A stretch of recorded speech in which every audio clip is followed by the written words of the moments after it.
وبركاته. الحمد لله رب العالمين والصلاة والسلام على أشرف الأنبياء والمرسلين نبينا محمد وعلى آله وصحبه أجمعين أما بعد. ബഹുമാന്യരായ സഹോദരങ്ങളെ, സഹോദരിമാരെ, പ്രിയപ്പെട്ട വിദ്യാർത്ഥികളെ, ഉംദത്തുൽ അഹ്കാമിൽ കിതാബുസ് സിയാം എന്ന വലിയ അധ്യായമാണ് നമ്മൾ വായിച്ചു വരുന്നത്. നോമ്പുമായി ബന്ധപ്പെട്ട വിധിവിലക്കുകളെ കുറിച്ചുള്ള ഹദീസുകളാണ് നാം കേട്ടുകൊണ്ടിരിക്കുന്നത്. നോമ്പിന്റെ പ്രധാനപ്പെട്ട വിധിവിലക്കുകൾക്ക് ശേഷം കഴിഞ്ഞ അധ്യായത്തിൽ സുന്നത്ത് നോമ്പുകളെ കുറിച്ചും അതിലേറ്റവും അഫ്ളലായ സുന്നത്ത് നോമ്പ് എങ്ങനെയാണ് നോക്കേണ്ടത് എന്നതിനെക്കുറിച്ചും അതുപോലെ സുന്നത്തായി നോമ്പുകൾ എടുക്കാൻ പാടില്ലാത്ത ദിവസങ്ങളെക്കുറിച്ചുമാണ് അവസാനത്തിൽ നമ്മൾ മനസ്സിലാക്കിയത്. ഇന്നുള്ള ഉപ അധ്യായം ബാബു ലൈലത്തുൽ ഖദർ, ലൈലത്തുൽ ഖദറിന്റെ അധ്യായം എന്നാണ് അദ്ദേഹം അതിന് തലക്കെട്ട് കൊടുത്തിട്ടുള്ളത്. ലൈലത്തുൽ ഖദർ, സഹോദരങ്ങളെ, നമുക്കൊക്കെ അറിയുന്നത് പോലെ തന്നെ അല്ലാഹു സുബ്ഹാനഹു വ തആല ഖുർആൻ അവതരിപ്പിച്ച രാവിനെയാണ് ലൈലത്തുൽ ഖദർ എന്ന് പറയുന്നത് നമുക്കറിയാം. ഖുർആനിൽ അല്ലാഹു തആല അതിനെക്കുറിച്ച് പറഞ്ഞതുപോലെ തന്നെ ഇന്ന അൻസൽനാഹു ഫീ ലൈലത്തുൽ ഖദർ ലൈലത്തുൽ ഖദ്രി ഖൈറും മിൻ അൽഫി ശഹർ. 1000 മാസങ്ങളെക്കാളും അല്ലാഹു സുബ്ഹാനഹു വ തആല പ്രവർത്തനങ്ങൾക്ക് ശ്രേഷ്ഠത നൽകിയിട്ടുള്ള ഒരു രാവാണ് ലൈലത്തുൽ ഖദർ എന്ന് പറയുന്നത്. 1000 മാസങ്ങൾക്ക് പകരമായി ഒരു ദിവസം പോലും അല്ലാഹു സുബ്ഹാനഹു വ തആല അമൽ ചെയ്യാൻ പറഞ്ഞിട്ടില്ല. മറിച്ച് ഒരു രാവ് മാത്രമാണ്. ഒരു സൂര്യാസ്തമയത്തിന് ശേഷം പിറ്റേന്ന് ഫജ്ർ വരെയുള്ള സമയം, അത്രയും സമയത്തിന് അല്ലാഹു സുബ്ഹാനഹു വ തആല ആ സമയത്ത് നമ്മൾ ചെയ്യുന്ന സൽപ്രവർത്തനങ്ങൾക്ക് ശ്രേഷ്ഠത പറഞ്ഞിരിക്കുന്നത് ഖൈറും മിൻ അൽഫി ഷഹർ എന്നാണ്. 1000 മാസത്തിനേക്കാളും ശ്രേഷ്ഠത എന്നാണ് പറഞ്ഞത്. ഏകദേശം 83 വർഷവും ഏതാനും മാസങ്ങളും നമ്മൾ ഇബാദത്ത് ചെയ്യുന്നതിന് തുല്യമാണ് വർഷത്തിൽ ലൈലത്തുൽ ഖദർ എന്ന് പറയുന്ന ഒറ്റ രാവിൽ നമ്മൾ സൽക്കർമ്മങ്ങൾ ചെയ്തു കഴിഞ്ഞാൽ.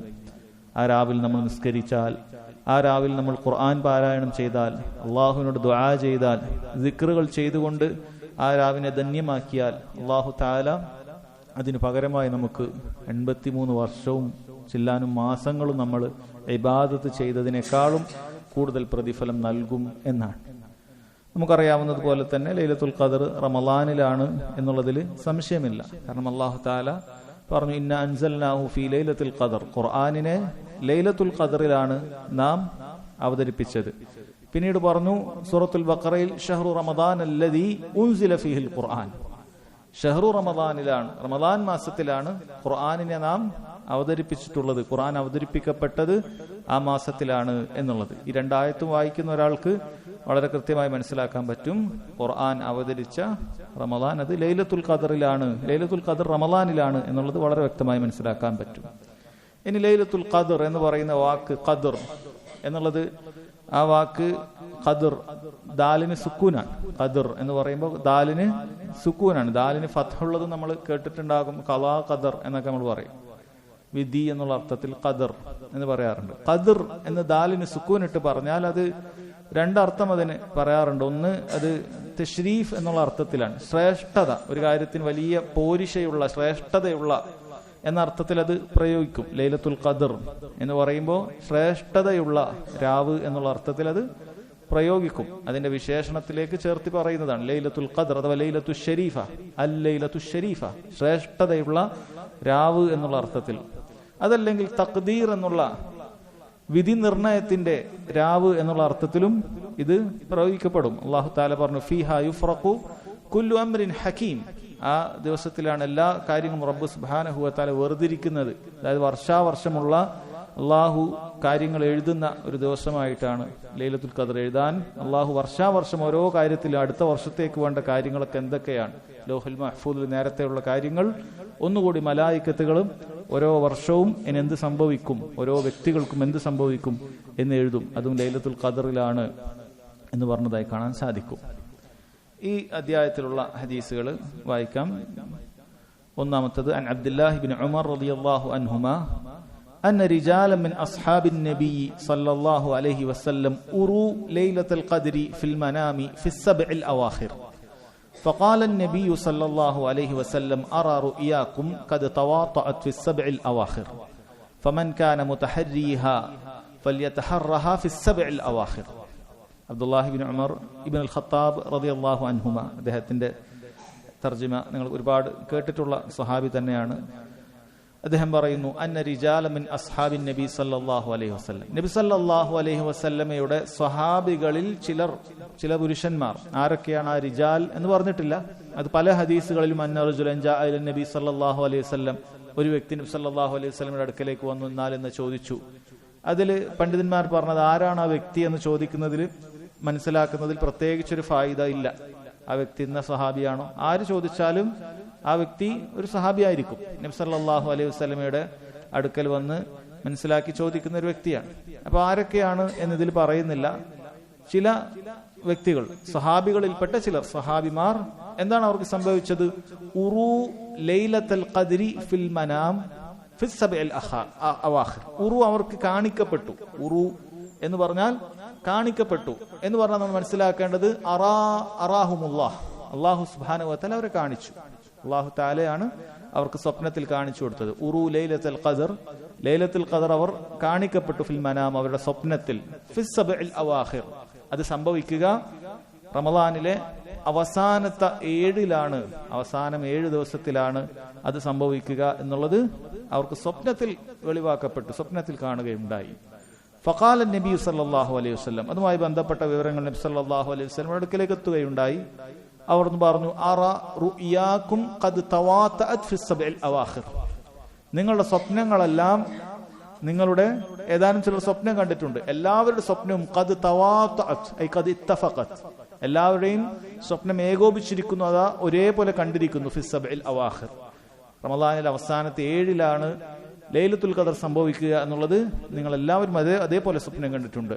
അതുകൊണ്ട് ബാക്കിയുള്ള എല്ലാവരോടുമായി പറഞ്ഞു ഫമൻ കാന മുതഹദ്ദീഹ, ആരെങ്കിലും ലൈലത്തുൽ ഖദറിനെ പ്രതീക്ഷിച്ചുകൊണ്ട് അതിനെ കാത്തിരിക്കുന്നുവെങ്കിൽ ഫല്യതഹറഹാ ഫി സബ്ഇൽ അവാഖിർ, റമളാനിലെ അവസാനത്തെ 7 ദിവസങ്ങളിൽ അന്വേഷിക്കട്ടെ, 7 ദിവസങ്ങളിൽ അവൻ അതിനെ തേടിക്കൊള്ളട്ടെ എന്ന് നബി സല്ലല്ലാഹു അലൈഹി വസല്ലം പറയുകയാണ്. സഹോദരങ്ങളെ, ലൈലത്തുൽ ഖദർ അതേത് ദിവസമാണ്, ഇന്ന ദിവസമാണ് എന്നറിയിക്കുന്ന വ്യക്തമായ സൂചനകൾ ഖുർആനിലോ സ്വഹീഹായ ഹദീസുകളിലോ ഇല്ല. ഇന്ന ദിവസമാണ് ലൈലത്തുൽ ഖദർ, ഇന്ന ഡേറ്റ് ആണ് എന്ന് ഉറപ്പിച്ചു പറയാവുന്ന ഒരു ദലീൽ, ഒരു തെളിവ് ഖുർആനിലോ ഹദീസിലോ ഇല്ല. എന്നാൽ അല്ലാഹു സുബ്ഹാനഹു വ തആല അത് എപ്പോഴാണ് എന്നുള്ളതിനെ കുറിച്ച് നമുക്ക് ദിവസങ്ങൾ എണ്ണി പറഞ്ഞു തന്നിട്ടുണ്ട്. അതിൽ സംശയമില്ലാത്ത കാര്യമാണ് ഒന്നാമത് അത് റമളാനിലാണ് എന്നുള്ളത്. റമളാനിലാണ് ലൈലത്തുൽ ഖദർ എന്നുള്ളതിൽ സംശയമില്ല. രണ്ടാമത്തെ ഒന്നുകൂടി നമുക്ക് ഉറപ്പിച്ചു പറഞ്ഞു തന്നിരിക്കുന്നു, അത് അവസാനത്തെ 10 ദിവസങ്ങളിലാണ് എന്ന് പറഞ്ഞു തരികയുണ്ടായി. ഇവിടെ പറയുന്നു അവസാനത്തെ 7 ദിവസങ്ങളിലാണ് എന്നാണ്. ഇതെന്താണ്? ഇത് നമ്മൾ വൈരുദ്ധ്യമാണോ? അവസാനത്തെ 10 ദിവസങ്ങളിലും അന്വേഷിക്കാൻ പറഞ്ഞിരിക്കുന്നു, അവസാനത്തെ 7 ദിവസങ്ങളിലും അന്വേഷിക്കാൻ പറഞ്ഞിരിക്കുന്നു. ഇത് വൈരുദ്ധ്യമാണോ? ഒരിക്കലും വൈരുദ്ധ്യമല്ല. ഇതിനെ പണ്ഡിതന്മാർ ജംഅ് ചെയ്തിട്ടുണ്ട്. അവസാനത്തെ 10 ദിവസങ്ങളെ കുറിച്ച് നബി സല്ലല്ലാഹു അലൈഹി വസല്ലം പറഞ്ഞു തഹറൗ ലൈലത്തുൽ ഖദ്രി ഫിൽ അശ്റിൽ അവാഖിർ മിൻ റമളാൻ, ലൈലത്തുൽ ഖദർ അവസാനത്തെ 10 രാവുകളിൽ നിങ്ങൾ അന്വേഷിക്കുക എന്ന് പറഞ്ഞിട്ടുണ്ട്. എന്നാൽ ഈ ഹദീസിൽ നമ്മൾ കേട്ടത് അവസാനത്തെ 7 അന്വേഷിക്കുക എന്നുള്ളതാണ്. അത് ഇമാം മുസ്ലിം ഉദ്ധരിക്കുന്ന സഹീഹ ഹദീസിൽ നമുക്ക് കാണാൻ സാധിക്കും. ഇത് രണ്ടിനെയും ജംഅ് ചെയ്തുകൊണ്ടുള്ള ഒരു ഹദീസ് ഉണ്ട്. അത് എപ്രകാരമാണ്?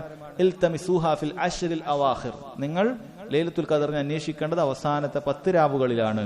ഫഇൻ ദഅഫ അഹദുകും ഔ അജസ്, നിങ്ങളിൽ ഒരാൾക്ക് അതിനൊരു അശക്തി സംഭവിച്ചു, നിങ്ങൾ ദുർബലനായി, പറ്റാത്ത എന്തെങ്കിലുമൊക്കെ പ്രയാസമൊക്കെ ഉണ്ടായാൽ ഫലാ യുഗ്ലബൻ അല സബ്ഇൽ ബവാഖി, അവസാനത്തെ 7 അത് നിങ്ങൾ ഒഴിവാക്കരുത്, ആ 7 നിങ്ങൾ അന്വേഷിക്കേണ്ടതുണ്ട് എന്ന് നബി സല്ലല്ലാഹു അലൈഹി വസല്ലം പറയണം. അപ്പൊ അവസാനത്തെ 10 അന്വേഷിക്കണം എന്നുള്ളതിൽ സംശയമില്ല. 10 രാവുകൾ നമ്മൾ ഒരുപോലെ അന്വേഷിക്കുക, അതിൽ സംശയമില്ല. പക്ഷേ ആദ്യത്തെ 3 ദിവസം നിങ്ങൾക്ക് എന്തെങ്കിലുമൊക്കെ പറ്റിക്കഴിഞ്ഞാൽ നിങ്ങൾ നഷ്ടപ്പെട്ടു എന്ന് വിചാരിച്ച് ഒഴിവാക്കരുത്. കൂടുതൽ സാധ്യത അവസാനത്തെ 7 രാവുകളിലാണ് എന്നാണ് സഹോദരങ്ങളെ പറഞ്ഞു തരുന്നത്. അതല്ലാതെ ഈ 2 ഹദീസും തമ്മിൽ വൈരുദ്ധ്യമില്ല. 10 ദിവസവും അന്വേഷിക്കാൻ തന്നെയാണ്, 10 ദിവസവും അതിനുവേണ്ടി പ്രതീക്ഷിച്ചിരിക്കാൻ തന്നെയാണ് പറഞ്ഞിട്ടുള്ളത്. പക്ഷെ അവസാനത്തെ 7 ദിവസമാണ് അതിൽ കൂടുതൽ ശ്രദ്ധിക്കേണ്ടത് എന്ന് മനസ്സിലാക്കുക. അതിനർത്ഥം ഒരിക്കലും ആദ്യത്തെ 3 ദിവസം അല്ലെങ്കിൽ ആദ്യത്തെ 3 രാവുകൾ നമ്മൾ അലസതയോടുകൂടി കാണുക എന്നുള്ളതല്ല.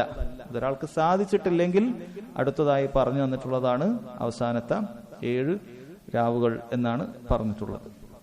ഈ ഹദീസിലുള്ള ഫവായിദ്: 1, അന്നല്ലാഹ തആല ഖദ് യുക്രിമു ബഅദൽ മുഅ്മിനീൻ ഫയുരിയഹു ഫീ മനാമിഹി മാ യൻഫഉഹു വഗൈറഹു. അല്ലാഹു സുബ്ഹാനഹു വ തആല ചിലപ്പോൾ വിശ്വാസികളിൽ ചിലർക്ക് ഒരു ഇക്റാമായിക്കൊണ്ട് അള്ളാഹു അവനെ ആദരിക്കും. അവന് ഉപകരിക്കുന്ന കാര്യങ്ങൾ സ്വപ്നത്തിൽ, അവനും മറ്റുള്ളവർക്കും ഉപകരിക്കുന്ന കാര്യങ്ങൾ സ്വപ്നത്തിൽ അള്ളാഹു സുബ്ഹാനഹു വ തആല കാണിച്ചു കൊടുത്തുകൊണ്ട്. പക്ഷെ അത്തരം സ്വപ്നങ്ങൾ അത് നമുക്ക് എന്തെങ്കിലുമൊക്കെ പുതിയൊരു അമല് ആരംഭിക്കാൻ അനുവാദമുണ്ടോ? ഇല്ല. ഇബ്നു ഉസൈമീൻ റഹിമഹുല്ലാഹ് അടുത്തൊരു ഫായിദായി പറയുന്നു: അൽ അമലു ബിർറുഅ്യ സാലിഹ ഇദാ ദല്ലത്തിൽ ഖരീനതു അലാ സിദ്ഖിഹാ വലം തുഖാലിഫി ശറഅ. ഒരു സാലിഹായ അമല്, അത് നമ്മളിങ്ങനെ സൽക്കർമ്മം കാണും, ഇങ്ങനെ ചെയ്യണം അങ്ങനെ ചെയ്യണം എന്നൊക്കെ കണ്ടു കഴിഞ്ഞാൽ ഒന്നിത് സത്യസന്ധമാണ് എന്നുള്ളത് ആദ്യം ഉറപ്പുവരുത്തണം, ഇങ്ങനെ കണ്ടു എന്നുള്ളത്. പിന്നെ വലം തുഖാലിഫി ശറഅ, ശറഇന് എതിരാകാൻ പാടില്ല. അപ്പൊ ശറഇന് എതിരാകുന്ന കാര്യമാണ് പുതിയൊരു ഇബാദത്ത് ഒരാൾ ആരംഭിക്കുക എന്നുള്ളത്. ശറഇൽ അത് പാടില്ലാത്ത കാര്യമാണ്. ശറഇൽ പാടില്ലാത്ത കാര്യമാണ്. ഇവിടെ ഈ സഹാബികൾ കണ്ടതുകൊണ്ടല്ല ഇത് സൽക്കർമ്മമായി മാറിയിട്ടുള്ളത്. മറിച്ച് ഇത് നബി സല്ലല്ലാഹു അലൈഹി വസല്ലമയുടെ വിവരം അറിയിക്കുകയും നബി സല്ലല്ലാഹു അലൈഹി വസല്ലം അതിനെ സ്ഥിരപ്പെടുത്തിക്കൊണ്ട് വഹീന്റെ അടിസ്ഥാനത്തിൽ പറയുകയും ചെയ്തപ്പോഴാണ് അത് സ്ഥിരപ്പെട്ടത്. അല്ലാതെ സഹാബികൾ കണ്ട ഉടനെ തന്നെ അവർ അമല് ചെയ്ത് തുടങ്ങിയിട്ടില്ല. അവർ കണ്ട സ്വപ്നം വന്ന് പറയുകയാണ് ചെയ്തത്. അങ്ങനെയാണ് ചെയ്യുക. അല്ലാതെ സ്വപ്നങ്ങൾ കൊണ്ട് ഒരു പുതിയൊരു അമൽ അത് സ്ഥിരപ്പെടുകയില്ല. കാരണം ശരീഅത്തിലെ അമലുകളെല്ലാം അല്ലാഹു തആല പൂർത്തിയാക്കി കഴിഞ്ഞിരിക്കുന്നു. അൽയൗമ അക്മൽതു ലക്കും ദീനക്കും വഅത്മംതു അലൈക്കും നിഅമതി വറദീതു ലക്കുമുൽ ഇസ്ലാമ ദീന. അല്ലാഹു തആല ദീനിന്റെ മുഴുവൻ നിയമങ്ങളും അത് പൂർത്തിയാക്കി, മുഴുവൻ കർമ്മങ്ങളും അത് പൂർത്തിയാക്കി നൽകിയിരിക്കുന്നു. നമ്മൾക്കതിന് പുതിയതായി ഒന്നും ചെയ്യാനില്ല. അതുകൊണ്ട് ഉദ്ദേശിക്കുന്നതാണ്, ഇന്ന് ഒരുപാട് ആളുകൾ സ്വപ്ന വ്യാഖ്യാനങ്ങൾ പറഞ്ഞ് സ്വപ്നത്തിൽ അങ്ങനെ കണ്ടു, സ്വപ്നത്തിൽ ഇങ്ങനെ കണ്ടു എന്ന് പറഞ്ഞ് കളവും അല്ലാത്തതുമൊക്കെ പറഞ്ഞ് പിശാചിനെ ചിലപ്പോൾ കണ്ടിട്ടുണ്ടാവാം. അല്ലെങ്കിൽ ഈ വ്യക്തി വെറുതെ കള്ളം ആരോപിച്ചു വിടുന്നതായിരിക്കാം. ഇനി അവൻ വ്യക്തമായി കണ്ടു കഴിഞ്ഞാലും പുതിയൊരു സൽക്കർമ്മം ആരംഭിക്കാൻ സ്വപ്നം തെളിവല്ല. ദീനിൽ സ്വപ്നം ഒരു സൽക്കർമ്മത്തിന് തെളിവല്ല. പക്ഷെ ചില സമയത്ത് ചില സ്വപ്നങ്ങൾ മുഅ്മിന് ഉപകരിക്കും. അവൻ ചിലപ്പോൾ അവന്റെ മരണത്തെക്കുറിച്ചോ അല്ലെങ്കിൽ അപകടത്തെക്കുറിച്ചോ ഒക്കെ തോന്നുന്ന രൂപത്തിൽ കൂടുതൽ അള്ളാഹുലേക്ക് അടുക്കാൻ വേണ്ടി കാരണമാകുന്ന ചില കാര്യങ്ങൾ, സൽക്കർമ്മങ്ങളിൽ അവൻ മുന്നേറാൻ, തിന്മകളിൽ നിന്ന് വിട്ടു നിൽക്കാൻ, അങ്ങനെയുള്ള ചില ഉപകരിക്കുന്ന കാര്യങ്ങൾ ചിലപ്പോൾ അവൻ സ്വപ്നത്തിൽ കണ്ടേക്കാം. തിന്മകളിൽ നിന്ന് വിട്ടു നിൽക്കാൻ അവൻ ചിലപ്പോൾ എന്തെങ്കിലുമൊക്കെ തിന്മകൾ ചെയ്യുന്ന സമയത്ത് സ്വപ്നത്തിൽ ചിലപ്പോൾ താക്കീതുകളായിട്ട് വരും. അത് നിനക്ക് വലിയ അപകടം ഉണ്ടാക്കാൻ പോവുകയാണ്, ഞാൻ തിന്മകളിൽ നിന്ന് വിട്ടു നിൽക്കണം. അല്ലെങ്കിൽ സൽക്കർമ്മങ്ങളിൽ വളരെ അലസനായി പോകുന്ന സമയത്ത് ഒരു പക്ഷെ മരണം നിനക്ക് വരാനായിട്ടുണ്ട്, നന്നായി സൽക്കർമ്മങ്ങൾ അതിൽ മുന്നേറണം. ഇതേപോലെ ഉപകരിക്കുന്ന കാര്യങ്ങൾ കണ്ടേക്കാം. അതല്ലാതെ പുതുതായിട്ടൊരു സുന്നത്ത് നോമ്പ് അല്ലെങ്കിൽ പുതുതായിട്ടൊരു ദിക്ർ, പുതുതായിട്ടൊരു നിസ്കാരം, ഇതൊന്നും സ്വപ്നത്തിലൂടെ സ്ഥിരപ്പെടുകയില്ല. അങ്ങനെ സ്വപ്നം കണ്ടു കഴിഞ്ഞാൽ അതനുസരിച്ച് പ്രവർത്തിക്കാനും പാടില്ല. കാരണം നബി സല്ലല്ലാഹു അലൈഹി വസല്ലം പൊതുവായി പറഞ്ഞ കാര്യമാണ്, മൻ അഹ്ദസ ഫീ അംരിനാ ഹാദാ മാ ലൈസ മിൻഹു ഫഹുവ റദ്ദുൻ. ഈ ദീനില്ലാത്ത ഒരു കാര്യം പുതുതായി ഒരാൾ ഉണ്ടാക്കിയാൽ അത് തള്ളപ്പെടുന്നതാണ്. അത് സ്വപ്നത്തിലാകട്ടെ, അവൻ സ്വന്തമായി ഇജ്തിഹാദ് ചെയ്തിട്ട് സ്വന്തമായി ഗവേഷണം നടത്തിയിട്ടാകട്ടെ, എന്തുമാകട്ടെ, ദീനിലില്ലാത്ത കാര്യം ഒരാൾ പുതുതായി ഉണ്ടാക്കിയാൽ ഫഹുവ റദ്ദുൻ, അതിനൊരൊറ്റ നിയമമേ ഉള്ളൂ, അത് തള്ളിക്കളയും. നബി സല്ലല്ലാഹു അലൈഹി വസല്ലം ചെയ്യാത്ത, സ്വഹാബികൾ ചെയ്യാത്ത ഒരു കർമ്മവും സൽക്കർമ്മമാവുകയില്ല എന്ന കാര്യം സഹോദരങ്ങൾ പ്രത്യേകം മനസ്സിലാക്കേണ്ടതുണ്ട്. കാരണം ഒരുപാട് വ്യാജന്മാരിറങ്ങിയിട്ടുള്ള കാലമാണ് ഈ കാലഘട്ടം. സോഷ്യൽ മീഡിയയിലും മറ്റുമൊക്കെ ഞാൻ ഇങ്ങനെ സ്വപ്നം കണ്ടു, റസൂൽ എൻ്റെ അടുക്കൽ വന്നു, എന്നെ ചുംബിച്ചിട്ട് പറഞ്ഞു എൻ്റെ കുട്ടിയാണ് എന്നൊക്കെ പറഞ്ഞിട്ട് വ്യാജന്മാരൊക്കെ നമുക്ക് കാണാൻ പറ്റും. സാധാരണക്കാരെ വഞ്ചിക്കാൻ സാധുക്കളാണ് അവർ. റസൂലുള്ളാഹിനെ സ്വപ്നം കണ്ടു എന്നാണ് അവർ പറയുന്നത്. ഹദീസിലുണ്ട്, നബി സല്ലല്ലാഹു അലൈഹി വസല്ലം പറഞ്ഞു, റസൂലുള്ളാഹി സല്ലല്ലാഹു അലൈഹി വസല്ലമെ ആരെങ്കിലും സ്വപ്നത്തിൽ കണ്ടിട്ടുണ്ട് എങ്കിൽ അത് റസൂലുള്ളാഹി തന്നെയായിരിക്കും. കാരണം പിശാചിന് റസൂലുള്ളാഹിന്റെ രൂപമെടുക്കാൻ സാധിക്കുകയില്ല എന്നാണ് പറഞ്ഞിട്ടുള്ളത്. ഈ ഹദീസ് ശരിക്കും മനസ്സിലാക്കേണ്ടതുണ്ട്. ഈ ഹദീസിന്റെ താല്പര്യം അല്ലെങ്കിൽ ഇതിന്റെ അർത്ഥം എന്ന് പറഞ്ഞാൽ, നമുക്ക് സ്വപ്നത്തിൽ ഒരാൾ വന്നിട്ട് ഇത് റസൂലുള്ളാഹിയാണ് എന്ന് തോന്നുന്ന രൂപത്തിൽ വല്ല സൂചനയും കണ്ടാൽ അത് റസൂലുള്ളാഹി എന്നല്ല. മറിച്ച് ആ കണ്ട വ്യക്തി പൂർണ്ണമായും റസൂലിന്റെ അതേ രൂപമുള്ള ആളായിരിക്കണം. അപ്പൊ എങ്ങനെയാണ് റസൂലിന്റെ അതേ രൂപമുള്ള ആളാണോ അല്ലേ എന്ന് മനസ്സിലാക്കാൻ സാധിക്കുക? അത് ഏറ്റവും നന്നായി മനസ്സിലാക്കാൻ സാധിക്കുക സഹാബികൾക്കാണ്. കാരണം സഹാബികളാണ് റസൂലുള്ളാഹിനെ നേരിട്ട് കണ്ടിട്ടുള്ളത്. താബിഈങ്ങൾ കണ്ടിട്ടില്ല, അങ്ങോട്ടുള്ള ഒരാളും കണ്ടിട്ടില്ല. അതുകൊണ്ട് തന്നെ പിൽക്കാലത്ത് താബിഈങ്ങളായ ആളുകൾ സ്വപ്നം കണ്ടാൽ പോലും അവർ സഹാബികളുടെ അടുത്ത് വന്ന് പറയും, ഞാനിങ്ങനെ സ്വപ്നം കണ്ടിട്ടുണ്ട്. അപ്പൊ എങ്ങനെയുണ്ട്, കളർ എങ്ങനെയാണ്, നീളം എത്രയാണ്, വലിയ ഹൈറ്റുള്ള ആളാണോ, നന്നേ കുറിയ ആളാണോ? അല്ല, നബി സല്ലല്ലാഹു അലൈഹി വസല്ലമയെ കുറിച്ച് പൂർണ്ണമായി അവിടുത്തെ സിഫാത്തുൽ ഖൽഖിയ്യ, സൃഷ്ടിപ്പിന്റെ ആ രൂപം, അത് ഹദീസുകളിൽ വന്നിട്ടുണ്ട്. അശ്ശമാഇലുൽ മുഹമ്മദിയ പോലെയുള്ള ഗ്രന്ഥങ്ങളിലൊക്കെ നമുക്ക് ഒരുപാട് ഹദീസുകൾ കാണാൻ പറ്റും. റസൂലുള്ള ഇങ്ങനെയാണ്, അവിടുത്തെ നിറം ഇങ്ങനെയായിരുന്നു, അവിടുത്തെ വണ്ണം ഇങ്ങനെയായിരുന്നു, വളരെ വ്യക്തമായിട്ട് വന്നിട്ടുണ്ട്. അപ്പൊ അങ്ങനെ റസൂലുള്ളാഹി സ്വല്ലല്ലാഹു അലൈഹി വസല്ലമയുടെ പൂർണ്ണമായ രൂപസാദൃശ്യമാണ് കണ്ടിട്ടുള്ളത് എങ്കിൽ അത് റസൂലുള്ളാഹിയാണ്. പിശാചിന് അങ്ങനെ റസൂലുള്ളാഹിന്റെ രൂപത്തിൽ വരാൻ പറ്റൂല. പക്ഷെ പിശാചിന് വേറെ ആളെ രൂപത്തിൽ വരാൻ പറ്റും, വേറെ ഏതെങ്കിലും കോലത്തിൽ വരാൻ പറ്റും. അത് പിശാചിന് വരാൻ സാധിക്കുന്നതാണ്. അതുകൊണ്ട് അത് റസൂലുള്ളാഹി ആവണമെന്നില്ല. രണ്ടാമത് റസൂലുള്ളാഹി സ്വല്ലല്ലാഹു അലൈഹി വസല്ലമയെ കണ്ടു കഴിഞ്ഞാൽ റസൂലുള്ള പുതുതായിട്ട് എന്തെങ്കിലും ഇബാദത്തിന് പഠിപ്പിക്കുകയോ? ഇല്ല. അല്ലാഹു തആല പൂർണ്ണമായ ഇബാദത്തുകൾ ഉമ്മത്തിന് വേണ്ടി പഠിപ്പിച്ചു തന്ന് അത് ഉമ്മത്തിനെ സാക്ഷിയാക്കിയിട്ടാണ് അവിടുന്ന് വഫാത്തായിട്ട് പോയിട്ടുള്ളത്. അത് പുതുതായി എന്തെങ്കിലുമൊക്കെ ആരംഭിക്കുകയോ പുതുതായി ദിക്ർ പഠിപ്പിക്കുകയോ ഒന്നും റസൂലുള്ളാഹി സ്വല്ലല്ലാഹു അലൈഹി വസല്ലം ഇനി ചെയ്യുകയില്ല. അപ്പൊ അങ്ങനെയുള്ള അടിസ്ഥാനങ്ങൾ അറിയാത്ത ആളുകളാകുമ്പോൾ ഈ പറയുന്ന വ്യക്തി അവൻ കണ്ട കളവും അവൻ പറയുന്ന മറ്റ് കാര്യങ്ങളൊക്കെ കൂടുമ്പോൾ പലരും സഹോദരങ്ങളെ അതൊക്കെ വിശ്വസിച്ചു പോകുന്നുണ്ട്. അത് ശരിയല്ല. സാന്ദർഭികമായി പറഞ്ഞു എന്ന് മാത്രം. സ്വപ്നം അത് ദീനിൽ ഒരു ഇബാദത്ത് ആരംഭിക്കാൻ ഒരിക്കലും തെളിവല്ല എന്ന് മനസ്സിലാക്കുക. രണ്ടാമത്തെ ഹദീസ് ആയിഷ റളിയല്ലാഹു അൻഹ അന്ന നബിയ സല്ലല്ലാഹു അലൈഹി വസല്ലം ഖാൽ തഹറൗ ലൈലത്തുൽ ഖദ്രി ഫിൽ വിത്രി മിനൽ അശ്റിൽ അവാഖിർ. ലൈലത്തുൽ ഖദ്ർ ഏത് ദിവസമാണ് എന്ന് അറിയിക്കുന്ന, കൂടുതൽ പ്രതീക്ഷ ഏത് ദിവസങ്ങളിലാണ് നമ്മൾ നൽകേണ്ടത് എന്നറിയിക്കുന്ന ഒരു ഹദീസാണ്. ഈ ഹദീസിൽ എന്താണ് പറഞ്ഞത്? ആയിഷ റളിയല്ലാഹു അൻഹ ഉദ്ധരിക്കുകയാണ്. അവർ പറഞ്ഞു, നബി സല്ലല്ലാഹു അലൈഹി വസല്ലം പറഞ്ഞിട്ടുണ്ട്, തഹറൗ ലൈലത്തുൽ ഖദ്ർ, നിങ്ങൾ ലൈലത്തുൽ ഖദ്റിനെ പ്രതീക്ഷിക്കുക, ഫിൽ വിത്രി മിനൽ അശ്റിൽ അവാഖിർ, അവസാനത്തെ 10 ഒറ്റയായ രാവുകളിൽ. അവസാനത്തെ 10 പ്രതീക്ഷിക്കേണ്ടത്. പൂർണ്ണമായി ഓരോ ദിവസവും പ്രതീക്ഷിക്കാൻ പറഞ്ഞിട്ടുണ്ട്. അതിലേറ്റവും സാധ്യത ഏതിലാണ്? ഫിൽ വിത്രി മിനൽ അശ്റിൽ അവാഖിർ, അവസാനത്തെ 10 ഒറ്റയിലാണ്. അതായത് 21 രാത്രി, 23 രാത്രി, 25 രാത്രി, 27 രാത്രി, 29 രാത്രി. ഈ 5 ദിവസങ്ങളാണ് മൊത്തം 10 രാവുകളിൽ ഏറ്റവും കൂടുതൽ സാധ്യതയുള്ളത് എന്നാണ് നബി സല്ലല്ലാഹു അലൈഹി വസല്ലം പറയുന്നത്. അതുകൊണ്ട് ഈ ദിവസങ്ങളിൽ നമ്മൾ എങ്ങനെ ആയിരിക്കണം? നമ്മൾ നമ്മുടെ ഇബാദത്ത് ഒന്നുകൂടി വർദ്ധിപ്പിക്കണം. അതല്ലാതെ ഇതിന്റെ അർത്ഥം എന്തല്ല? ഇതിന്റെ അർത്ഥം ഒരിക്കലും 22-നും 24-നും 26-നും 28-നും അതുപോലെ അവസാനത്തെ നോമ്പിന്റെ 30-ന്റെ രാവിനൊക്കെ നമ്മളിങ്ങനെ വെറുതെ ഇരിക്കുക, ഇബാദത്തൊന്നും ഇല്ല, പള്ളിയിലിരുന്ന് വർത്താനം പറയുക, എന്നിട്ട് 21, 23 ഒറ്റയായ രാവുകളിൽ മാത്രം ഇബാദത്ത് ചെയ്യുക. അങ്ങനെയല്ല. അങ്ങനെ മനസ്സിലാക്കുക. ഈ ഹദീസുകൾ ശരിക്കും മനസ്സിലാവാത്ത ആളുകൾ മാത്രമാണ്. കാരണം 10 രാവിലും സാധ്യതയുണ്ട്, 10-ലും സാധ്യതയുണ്ട്. നബി സല്ലല്ലാഹു അലൈഹി വസല്ലം നേരത്തെയുള്ള ഹദീസുകൾ നമ്മൾ കേട്ടു, 10-നും സാധ്യതയുണ്ട്. പക്ഷെ കൂടുതൽ സാധ്യത ഒറ്റയായ രാവുകളിലാണ്. അതുകൊണ്ട് നമ്മൾ സാധാരണ നമുക്ക് സാധിക്കുന്നത്ര ഇബാദത്തുകൾ എല്ലാ ദിവസവും നമ്മൾ ചെയ്യും. പക്ഷേ ഒറ്റയായ രാവ് കാണുമ്പോൾ നമ്മൾ ഒന്നുകൂടി കൂടുതൽ ഉന്മേഷത്തോടുകൂടി ഊർജ്ജസ്വലതയോടുകൂടി നമ്മൾ ചെയ്യാൻ ശ്രമിക്കണം. അതാണ് നമ്മൾ വേണ്ടത്. കൂട്ടുക എന്നുള്ളതാണ്. ബാക്കി എല്ലാ ദിവസവും നമ്മൾ പരമാവധി ചെയ്യണം. ഈ ദിവസങ്ങളാകുമ്പോൾ നമ്മുടെ നിസ്കാരാകട്ടെ, നമ്മുടെ ദുആയാകട്ടെ, ദിക്റാകട്ടെ, കൂടുതൽ ഇത് സാധ്യതയുണ്ട് എന്ന് കണ്ടിട്ട് അമലുകൾ വർദ്ധിപ്പിക്കുക എന്നതാണ് നമ്മൾ ചെയ്യേണ്ടത്. പക്ഷെ പലപ്പോഴും ആളുകൾ എന്ത് ചെയ്യും? ലൈലത്തുൽ ഖദർ അത് 27-നാണ് എന്നൊക്കെ പ്രഖ്യാപിച്ചിട്ട് ബാക്കിയുള്ള ദിവസം അങ്ങനെ അലസമായി അവസാനത്തെ 10 അത് ഷോപ്പിങ്ങിനും മറ്റുമൊക്കെ ഒഴിവാക്കി ഒരൊറ്റ രാവ് മാത്രം അവരതിനു വേണ്ടി മാറ്റിവെക്കുന്നതാണ്. യഥാർത്ഥത്തിൽ വലിയ ഖൈറുകളായിരിക്കും അതിന് നഷ്ടപ്പെടുക. നോക്കൂ, അല്ലാഹു സുബ്ഹാനഹു വ തആല നമുക്ക് ഒരു ദിവസം കൃത്യമായി അറിയിച്ചു തരുന്നതാണോ, അതല്ല ആ ദിവസം അവസാനത്തെ 10 രാവുകളിലാണെന്ന് അറിയിച്ചു തരുന്നതാണോ നമുക്ക് ഏറ്റവും ഖൈർ? നമ്മൾ ശരിക്കും ചിന്തിച്ചു നോക്കിയാൽ നമുക്ക് മനസ്സിലാക്കാൻ പറ്റും, അവസാനത്തെ 10 രാവുകളിൽ ഒന്നാണ് എന്ന് അറിയിച്ചു തരുന്നത് തന്നെയാണ് ഏറ്റവും ഖൈർ. കാരണം നമുക്ക് മറ്റെന്തെങ്കിലുമൊക്കെ ഭൗതികമായ കാര്യങ്ങൾ പോലെ അല്ല.